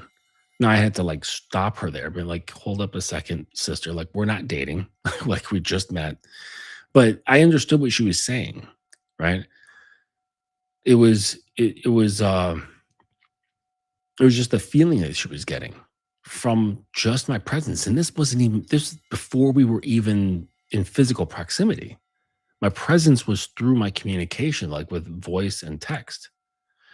So, and my sub, she could attest to this, right? She probably felt something very familiar. And oh, there she is now. How you doing there, baby? Hope you're feeling a little bit better. So there's the presence, it changes, right? It changes really everything.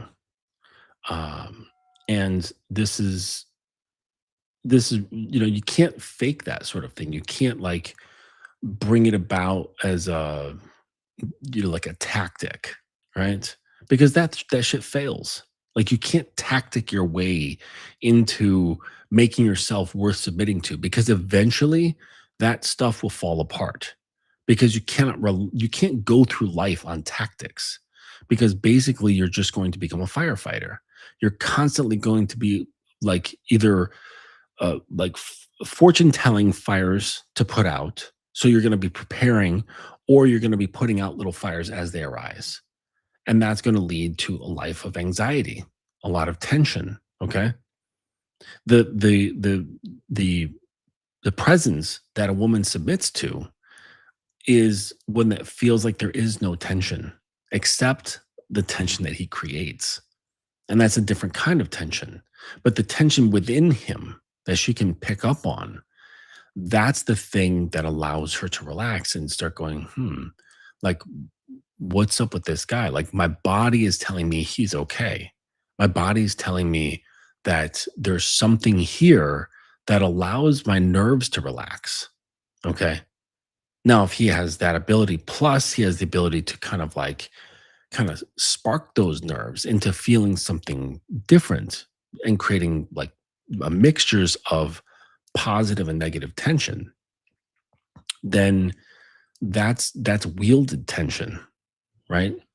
And then it's like, oh, like this guy is now like attaching marionette strings, like puppet strings, and he can just start going like this. She starts going like this. It's like, whoa, like this guy, he's taking control, but not really taking control. He's like assuming control. And and this is, this is where you can actually apply skill, right? So the skill, it's funny, the skill that guys do, they're applying skill in the wrong place.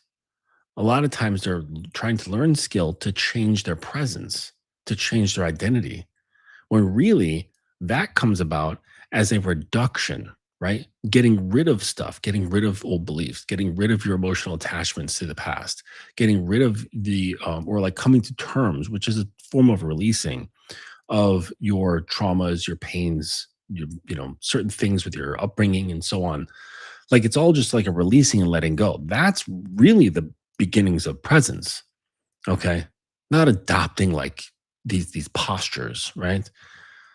But they use skill, right? Like the mind of developing skill. They use it in the wrong area.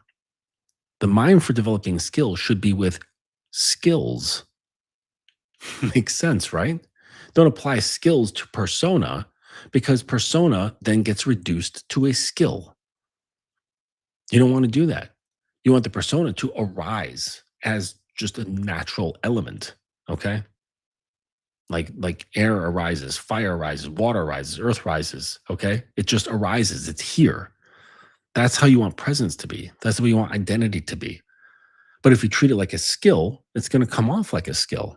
And then it can fall apart like a skill because skills need constant upkeep or they get rusty. You don't want to apply that to your identity. That's going to be too much fucking work. You'll get exhausted because you're always with your identity. It's always on. With actual skills, you can put them down if you want to. Say, I don't feel like doing that now. I don't feel like doing that for the next 5 years. And that's okay. You can't do that with your identity, right? Because then a whole bunch of shit falls apart. So if you're applying it as a skill, you're constantly playing upkeep. So if you're wanting to utilize that energy of skill building, you apply it towards actual skills. And this has to do with, wielding words, wielding emotions, understanding the mind, learning how to move things. Okay. And then that's when she's like, whoa, this guy has presence and he has skill to alter how I show up. And this is when you become really powerful. And at this point, it's like, it's kind of effortless. I can already hear it. I can already hear the pushback. Yeah, but Justin, these women are they're they're these gold digging selfish voids. They're only in it for their own benefit. Right? They've got an agenda. It's like, yeah, they do have an agenda, for regular dudes, right? But like a lot of times agendas, like once they become immersed, once they experience themselves within your containment, if they have agendas, that stuff just melts away. It becomes a non-issue. It's not that big of a deal. I mean, unless it's like a very old, ingrained agenda, from like upbringing and that sort of thing. But any kind of like this new stuff, that's not going to happen.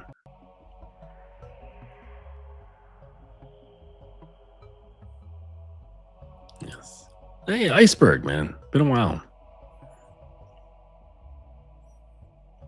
Yes, 23. Okay. Yep. So really that's it. Like it's like girls, kind of like to circle back. Like girls aren't failing to submit.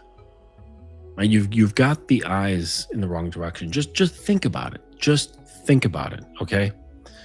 In order to submit in just the general form of just the word, it's energy going from one place to another. Okay. Like if you're submitting it like a job application, the application, that's like the potential energy. You're putting it to kinetic energy, and then you're putting it into something like an inbox, someone's mailbox, whatever. Okay. Like, it has to go somewhere. Okay. Same thing for when a woman is submitting. Okay. She's not failing to submit. The core does not change. The external behaviors, yes, they change. They've always changed from fucking ancient Egypt all the way up to now. Okay. They've always changed, these external behaviors. Always, with culture and all the influences. Okay. The core does not change. When she's submitting her core, it has to have some place to go. And so you got to ask yourself, am I one of those places to go? Or do I just think I am? So to be clear about it, are you carrying resentment? Are you carrying bitterness? Do you get into arguments a lot? Are you able to hear criticism, or do you fold or crack or explode or defend yourself? Are you relatively calm? Do you have revenge fantasies? Do you have any sort of like red pill thinking, or any pill thinking for that matter? Or do you find yourself immersing yourself in manosphere stuff? Are you addicted to it? What is your internal dialogue like towards yourself? Have you even bothered listening to it?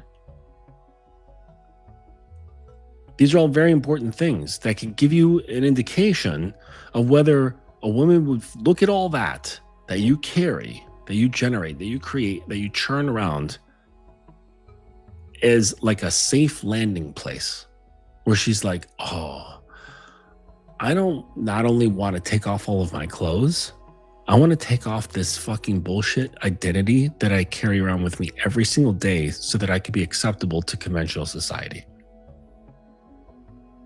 I want to be able to, let my hair down, as it were, and just be all of me. I just want to show up free. Is everything that you're holding on to, is it conducive to that behavior? Because that's submission.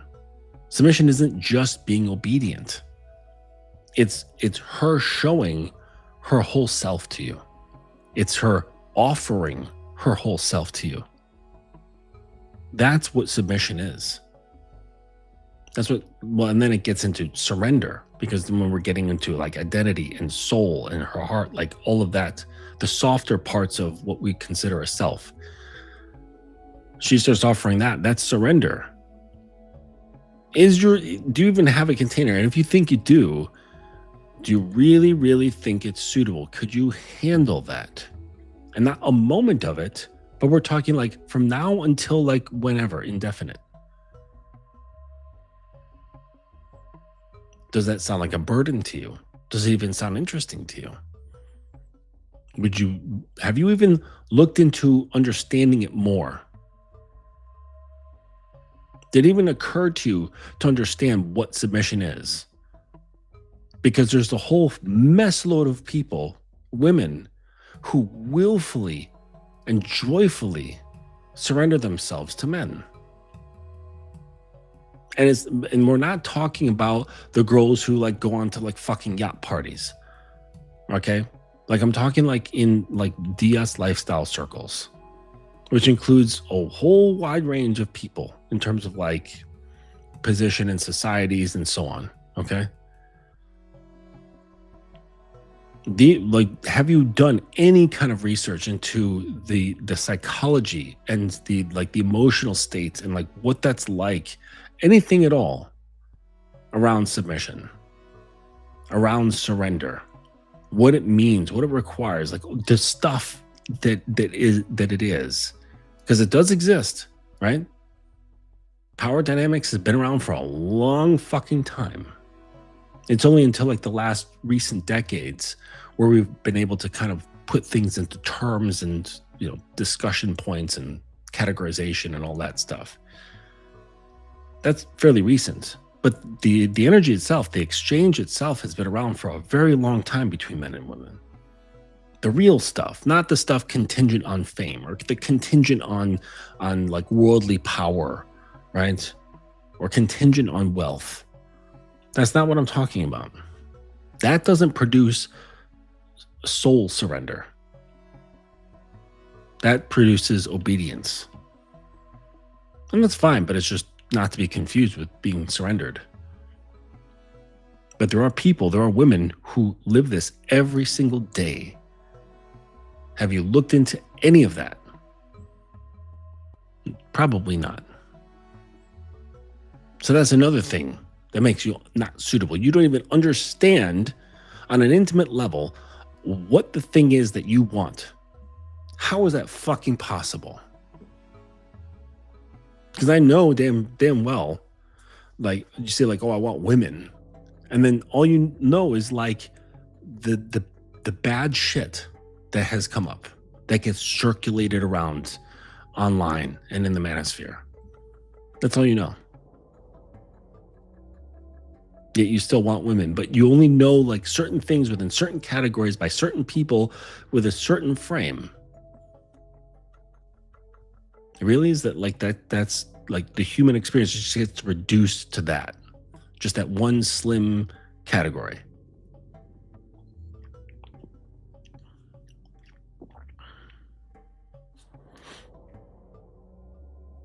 Yet you want surrender.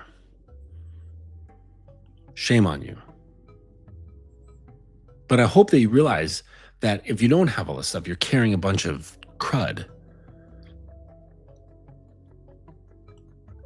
That like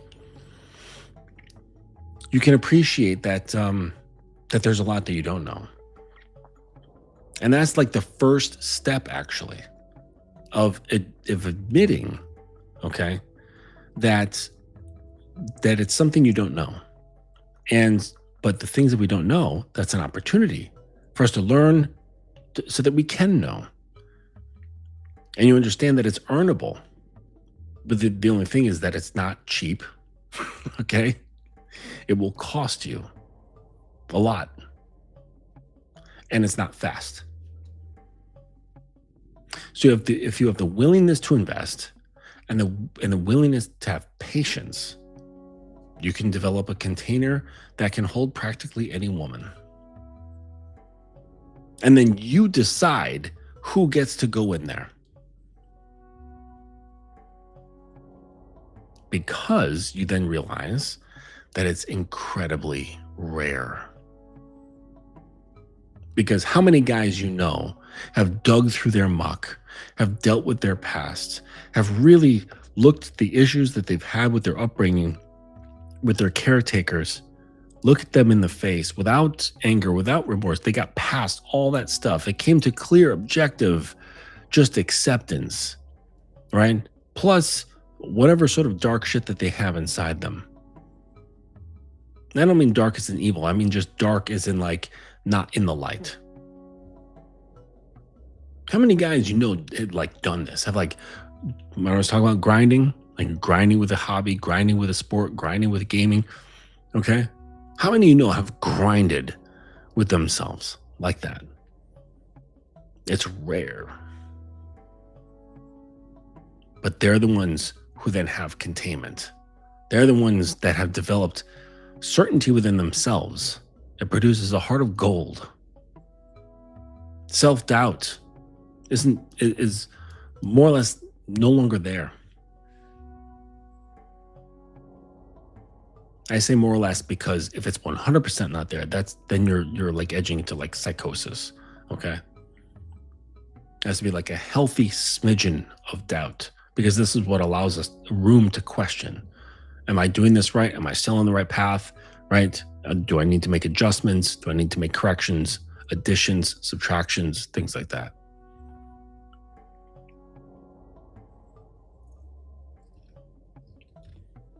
But it's like, how many guys do you think have done that? So few. Like worldwide? Probably a small amount. You probably couldn't fill a single state. Like the population of a state, you probably couldn't fill it. The rest, just dealing with copes, just copes upon copes upon copes of the shit that they carry around with themselves that have nothing to do with women or the things that they're interacting with in real time at all. It's all just really, really old stuff. There's nothing to do with girls. It's like, oh, but that's hard. I don't want to deal with that. Okay, so don't. But don't expect rewards then either. Don't expect respect. Quiet. Be quiet. Stop complaining.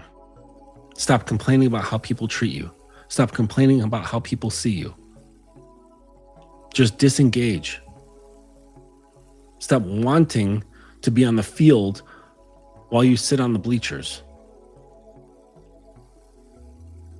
Save everybody else the fucking heartache and the earache of listening to your yammering on and on about how terrible the game is. If you want to get involved, get involved. But it's going to require of you to do some work first.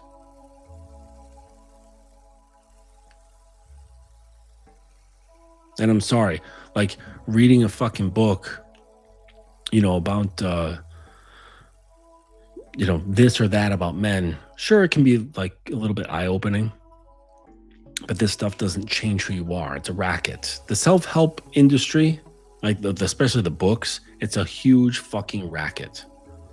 Praying, just like the whole fucking red pill scene when it was like really big and there were all these channels, they were raking in the money because they're capitalizing off of fear, pain, and ignorance. Oh, and anger.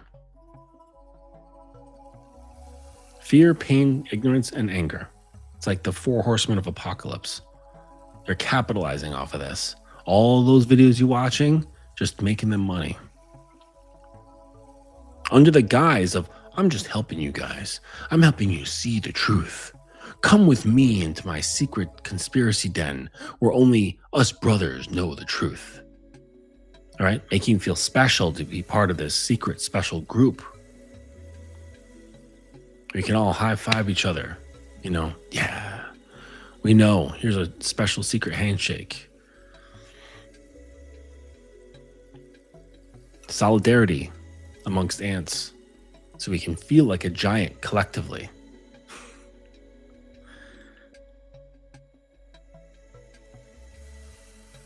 And then just spending, I don't know how much time, just blowing fucking time, blowing it away. Like it's just a handful of dust.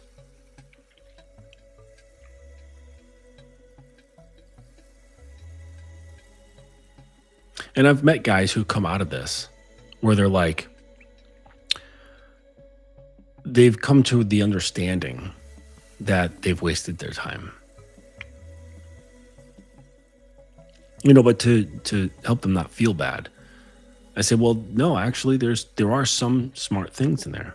Like the red pill is not like complete trash. It does hold some grains of truth, which is why it's so convincing.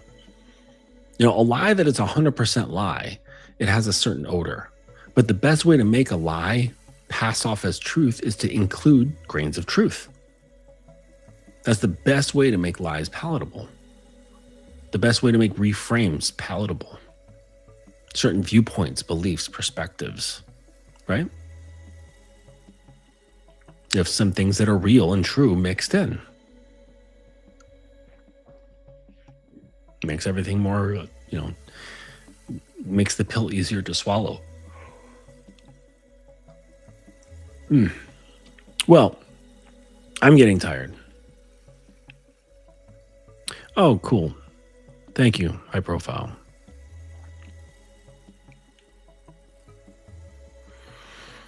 A few years when coaches would teach that a woman should have already surrendered herself to you when you walk into the room because your presence is so strong.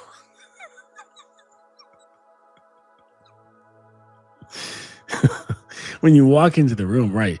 So what that does, because that doesn't exist, right? That's like saying you should be able to fly when you step off the edge of a building.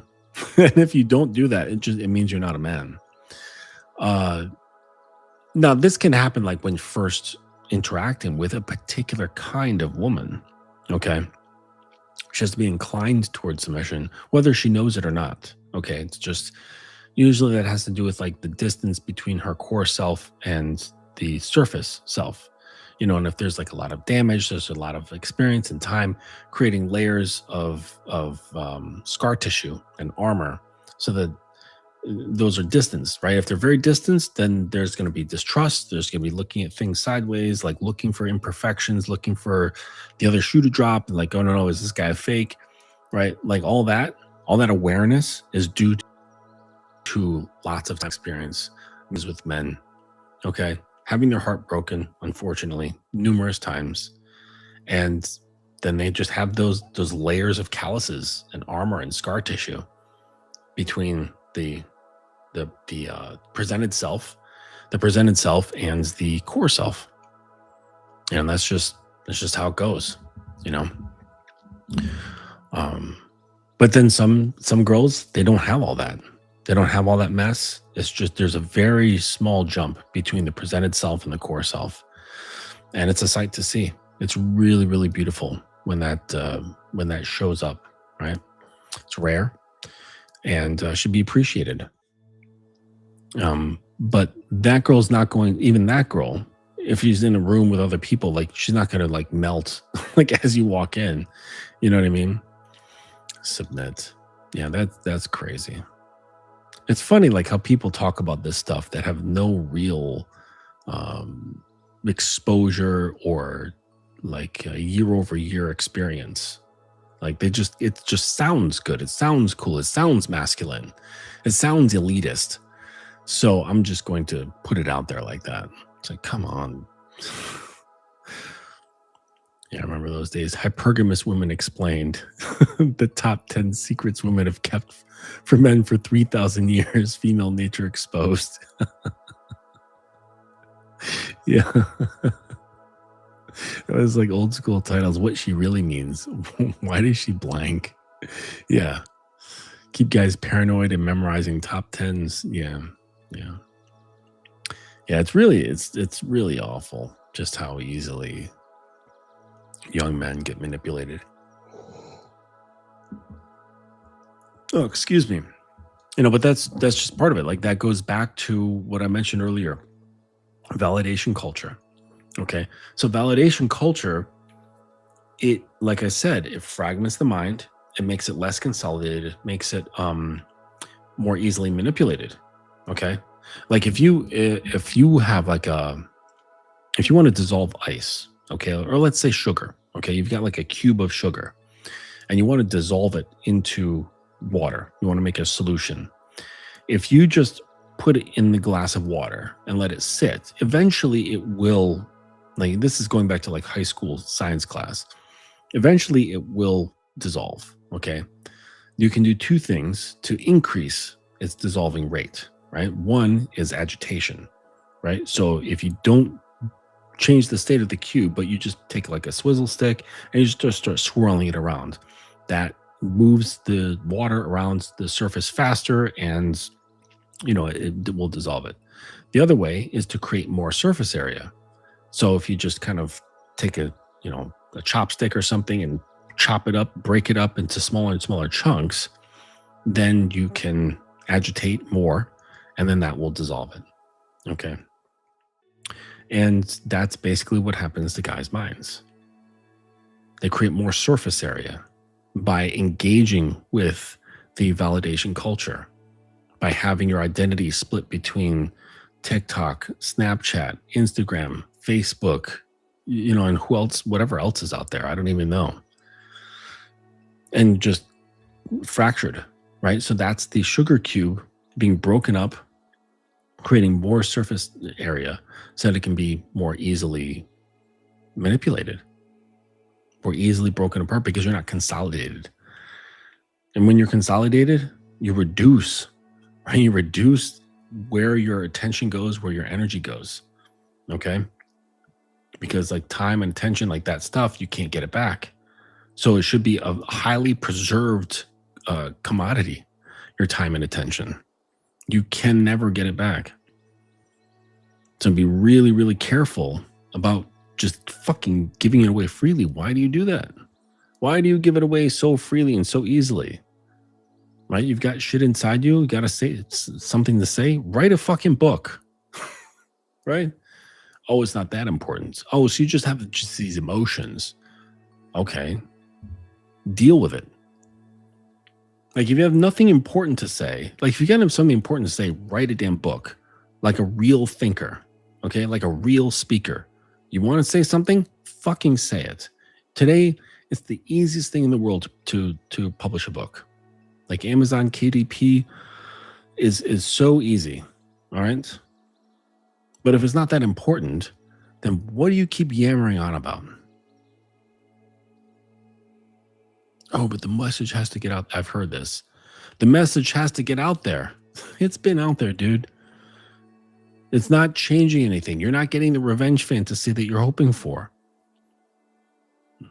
Well, actually, I think they are, because there's like a growing number of women who are complaining about being single, childless, and alone and depressed. And these guys are like, yes, I knew it would happen. God, like, you guys are so pathetic. Like, for those of you fellas who are like, you know, wanting that or secretly wanting that or secretly enjoying that, that's pathetic. Like, if like that's a joy point in your life. Like other people's suffering shouldn't be a point of joy for you. At least, I mean, from my perspective, anyways. Except, you know, when she's agreed to be tied up and tortured and spanked until she's crying. Like, that's a different form of enjoying someone's suffering. You know? Letting her sit with an ice cube down her panties until it dissolves.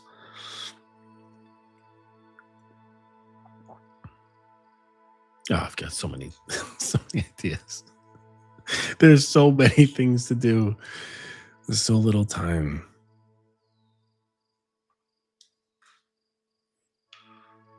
Yeah, really, like, yes, the submission is fun. It's beautiful. It's really beautiful to see. Like, it's just, I don't know. It's really beautiful to see a person just like give their trust to you. But man, like the creative stuff, you're like, okay, like, how can I fuck with this? Like, what can I do with this? And this very accepting energy, right? It's like, what would you do if someone gave you all their trust and they would do whatever you asked them? Okay. Like, what would that turn into? And I would say, like, let your imagination run wild. Okay. Let's say you go through all the sexual stuff. Okay. Boom, done. Right. Are you going to have them do illegal things? Right. Like, hey, you know what? I want you to go and like rob that convenience store for me. Like, I'm saying, like, what would you do if you had this puppet that loved you like none other? What would you do? Because I know, like, eventually, like, your first thing would be like satisfy all of your sexual needs. Okay, boom, done. Okay, what's next? Now what? The respect is all there. Boom, that's done. Now what? Anything you want. And it's like, well, are you running out of ideas already? You know? So he's like, you gotta like get your creative mind going as well. See, this is the thing that also happens when someone is stifled. Well, let me rephrase this. When someone is burdened by performance, burdened by anxiety, burdened by self-rejection, what that does is it completely stifles your creativity. You know, you see it all the time in like creative circles, right? The person who has stage fright, they can't dance or they can't sing, right? The person who's afraid to be judged for their skill is afraid to paint or draw, right? Everyone's going to think I suck, so I'm not going to do anything, right? You see, tension and anxiety, this prevents expression. Holding on to the ego, oh, their judgment means so much because I think I'm so important, right? When it's just like, no, fuck that. It's about the process. It's about doing the thing. So like, you're just like cutting yourselves off at your knees of like what you can do, like the creativity that you have access to, that you're blocking yourself from due to all of this fear, anxiety, tension, hatred, anger, all of that shit. Okay. This is what you're holding on to. And it's completely stifling your presence, how you show up, your creativity, all of that. But you're just holding on to it, fucking white knuckling your anger of wanting to get back. And it's like, do you even realize that what you're feeling, what you think has to do with women now, has nothing to do with them? And I know you'll fight me tooth and nail, but let's get to talking. I can prove it to you. Let's have a chat, just privately, nothing public or anything like that, so you feel safe. Guaranteed, we start talking about your past, it's in there. Every guy that comes to me, they're like, oh man, I want to do this, I want to do that, I want to learn this, First thing is like, okay, tell me about your mother. Because you can't do shit if you've got wounds. I'm not saying scars, right? Not healed up wounds. I'm talking open wounds. You're not doing shit for real if you're walking around with open wounds. And I can tell because you get sad like that. You get depressed like that. You get angry like that. You turn to rage like that. You dissociate like that. It's all due to failed regulation, due to having open wounds. That's how this shit works. And you're like, but I want submission. Good luck, pal. Good fucking luck. You're ill-equipped. But you're not permanently that way. You just have to fucking get to work. Just get to work. For what? For these shitty bitches who've been fucked by a million guys? Not necessarily. I mean, the sexual activity of amongst people, just like men and women, is plummeting. That whole like hookup culture and like body counts through the roof, that was only like of a particular generation. Like Gen Z, like the younger end of Gen Z, they're not having any fucking sexual activity. Far, far less than in the 90s, way less than the 80s. It just, as the decades have gone on, it's getting less and less and less and less and less and less. There's such like sexually repressed, not repressed, but like backed up.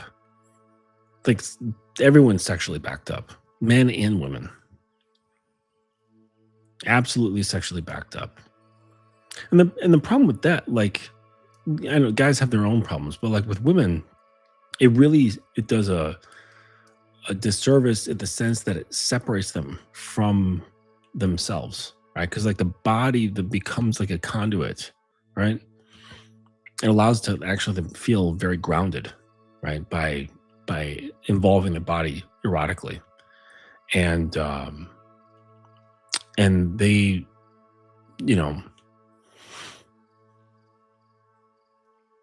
it just, it kind of like fucks with them. And what this does is it brings up like makes people more cerebral, right? And just being cerebral is not like the best way to go through life, right?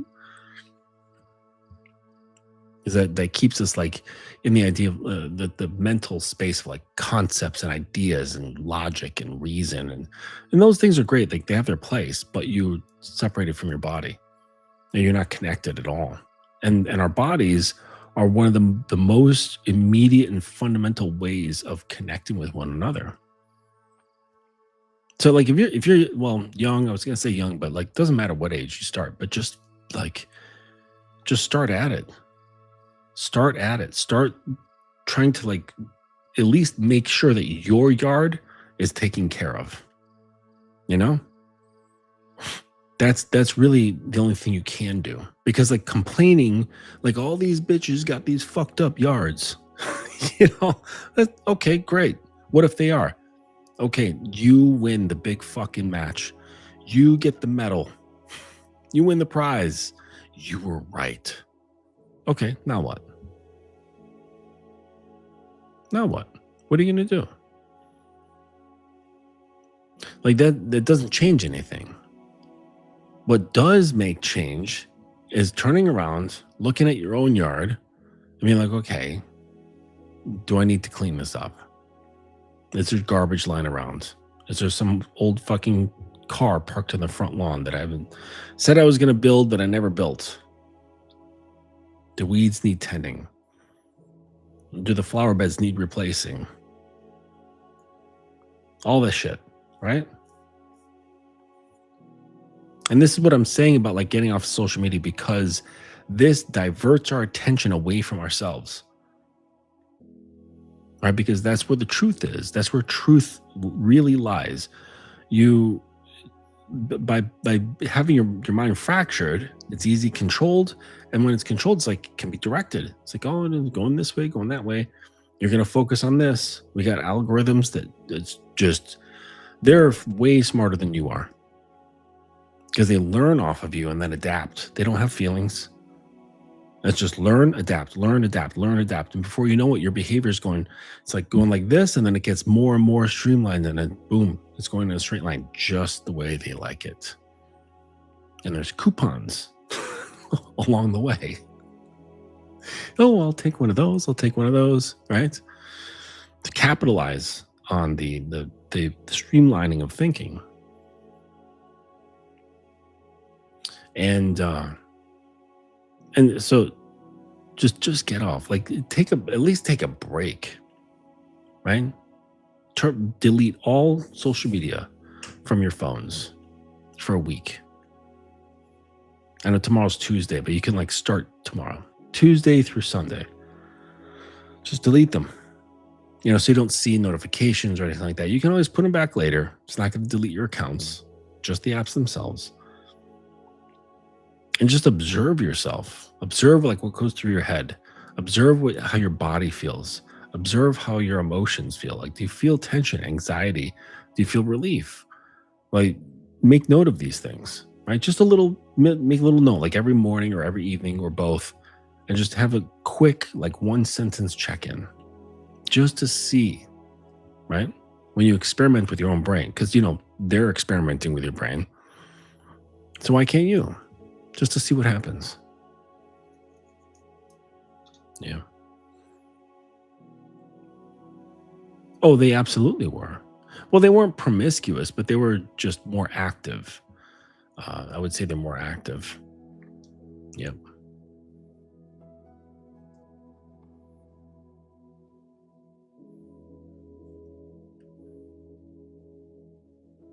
They were once shamed or not shamed anymore, would lead to more activity. Well, now you're getting all mixed up, because back, years ago, there was a lot more shame. Now there's more shame, but if you look at activity, it's going down. Every year, it's getting less and less, but there's more acceptance, there's less shame. So what's going on? Right? There was more shame in the past, but if you compare, there was probably more activity back then. But that's only because not back then was like rampant, right? It's because it's so low today that even low from the past, looks really high by comparison. I don't know like the exact numbers or anything like that, but I do know that sexual activity is dropping and everybody's fucking frustrated. I should have started like a sex toy company. People are more mentally battered and bruised because they're not equipped to handle heartbreak. Yeah. Oh, heartbreak. Equipped to handle heartbreak. Oh, they can't even handle rejection. The average is like the dudes, like within the years, like the dating years, they haven't approached a woman in over a year. Just said, hey, my name's Brian. I noticed you from across the street. I wanted to say hello. There's guys who haven't done that in over a year. That's so strange. Like that's very abnormal human behavior. You see, the behaviors are starting to get coerced, corralled, shaped right? Into something that's more easily controlled. A mind that's online can be easily controlled. I think about the guy who's like he's not online at all. Right? He just has his house or some dude in the woods. Like how's like the Matrix or whatever the fuck you want to call this shit. The like what power do they have over this person? How can they access his mind? They can't. It's very minimal. Maybe through the radio or whatever. A little bit by television, but that's passive. Like the radio was passive, the television was a little bit more aggressive, internet more aggressive, but then social media was like, we got you now. We make it pleasurable, like really like psychologically addicting and pleasurable, like actual dopamine firing off in rates and patterns that we can control. Surely the same thing happens like 1940s, like, oh, my favorite radio program is coming on at 7:30 at night. We can listen to the Lone Ranger, and like dopamine, the kids are like, wow, yay, and they listen to their show and like they have to wait a week for the next fucking thing, and they weren't trying to control anything. Just they didn't like even really think about it. Maybe when they started adding advertisements and whatever, but now they're like, it's a science.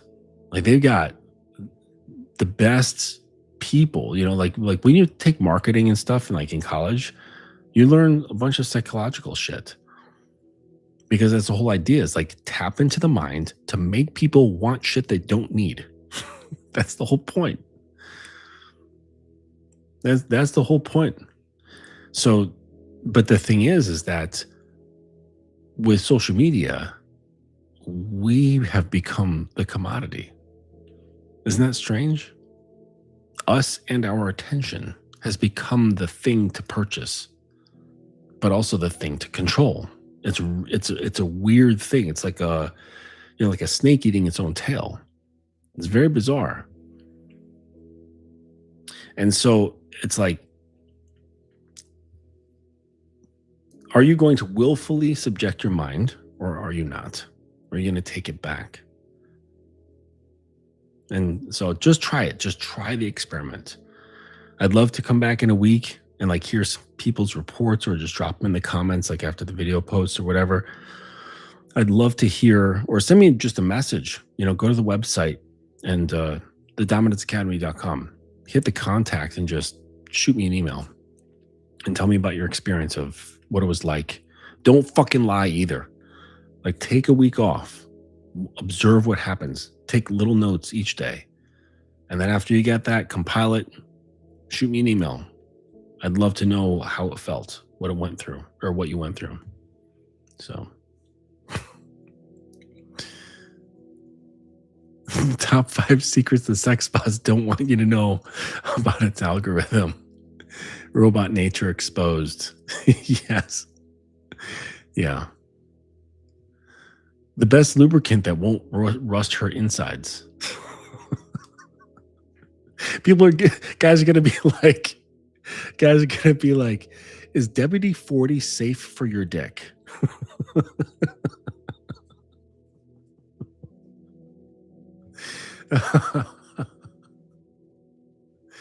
Oh my gosh. The ultra realistic replicant grade sex spas, just so I can watch the males haul ass to the internet to complain about them. Yeah. It's bad when your sex bot says no. That'll be a title too. When your sex bot says no. How to override the code. The autonomy code. Oh my gosh.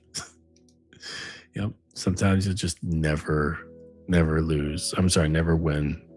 How to get your bot to really like you. Yes.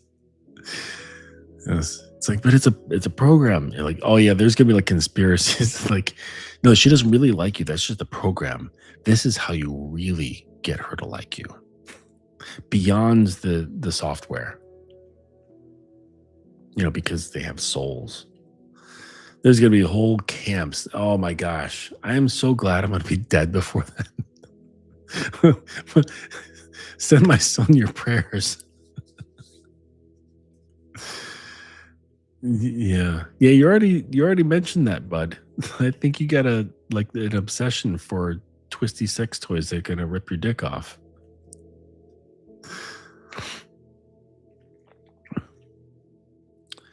Yeah. Yeah, and there's gonna probably be black market shit. You know what I mean? Just like there's black market stuff for like, rewriting games, getting into like the back end of code um and being able to change stuff, like make your own versions of stuff. There's definitely going to be a lot of hacking of that stuff going on. And that's when it's going to become dangerous because some fucker is going to be like, let's do something devious, right? Let's have our little bot here do something that would be, criminal, for example. That would be interesting. Yeah. Anyways, now I feel like watching one of those movies, where like a guy like his wife dies and he buys a sex bot and she ends up being crazy and tries to kill him. I think I saw a movie like that. It wasn't bad, but it wasn't good either. Yeah, I think like a father and daughter. I think the wife was like, oh no, she was really sick. That's what it was, and it wasn't a U.S. movie. It was European made, I think. And she was really sick and in the hospital. So he bought this domestic bot, and she was like helping around the house and helping the kid with the homework and cooking and all these things. And this guy, he's like, oh, I got my needs.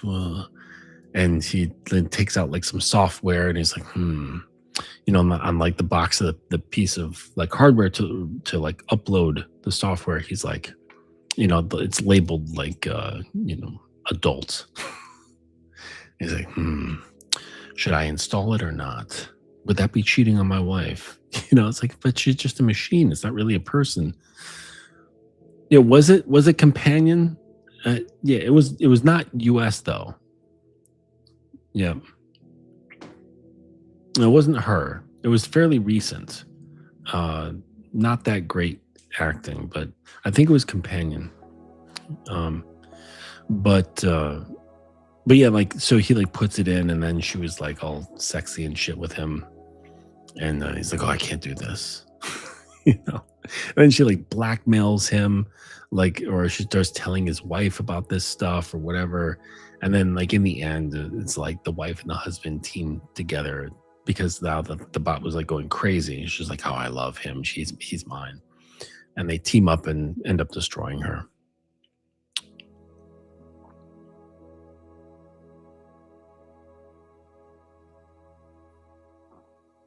Yep.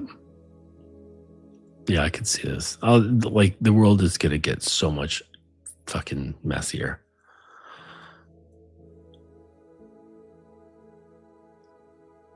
Yes, it was. Yep, absolutely. All right, guys. I'm getting out of here. Thank you for joining me this evening, and I hope it was educational. You learned like a little bit of like why guys aren't worth submitting to, and like I know I was making like some poking. I was poking the hornet's nest a little bit, but frankly, a lot of it really isn't your fault. I mean, it's not like you elected to be this way. You didn't elect to be, uh, less than trustworthy. You didn't elect to have a presence that doesn't make women comfortable. Right? It's a culmination of things that occurred that happened to you in the past that then set the right foundation for you to make certain choices, such as like becoming obsessed with pills and shit like that. So a lot of it isn't your fault. Okay. I mean, you do have choices that you did make that you're responsible for, but there's a very good, like, large chunk of it that is not your fault. It's what happened to you. Okay. But what is your fault is if you realize this and do nothing about it. That's a problem. When you say, hey, you know what? I know I probably have issues. I probably have problems. It's probably affecting how I relate to myself and how I relate to women. Maybe I should do something about it. Like that's, and then doing it. Like that's the right way to go about it. But if you realize all that and go, you know what? Fuck it. I'm not going to bother, but I'm going to still interact. I'm going to still be out, right? Well, now you're just causing more problems, hoping nobody will notice. Okay. Yeah. Take responsibility for what's yours and don't take responsibility for what isn't yours. Cool. All right. Yep. I'm going to bounce out of here. Thank you for joining me tonight, and we'll see you on the next one. Take it easy.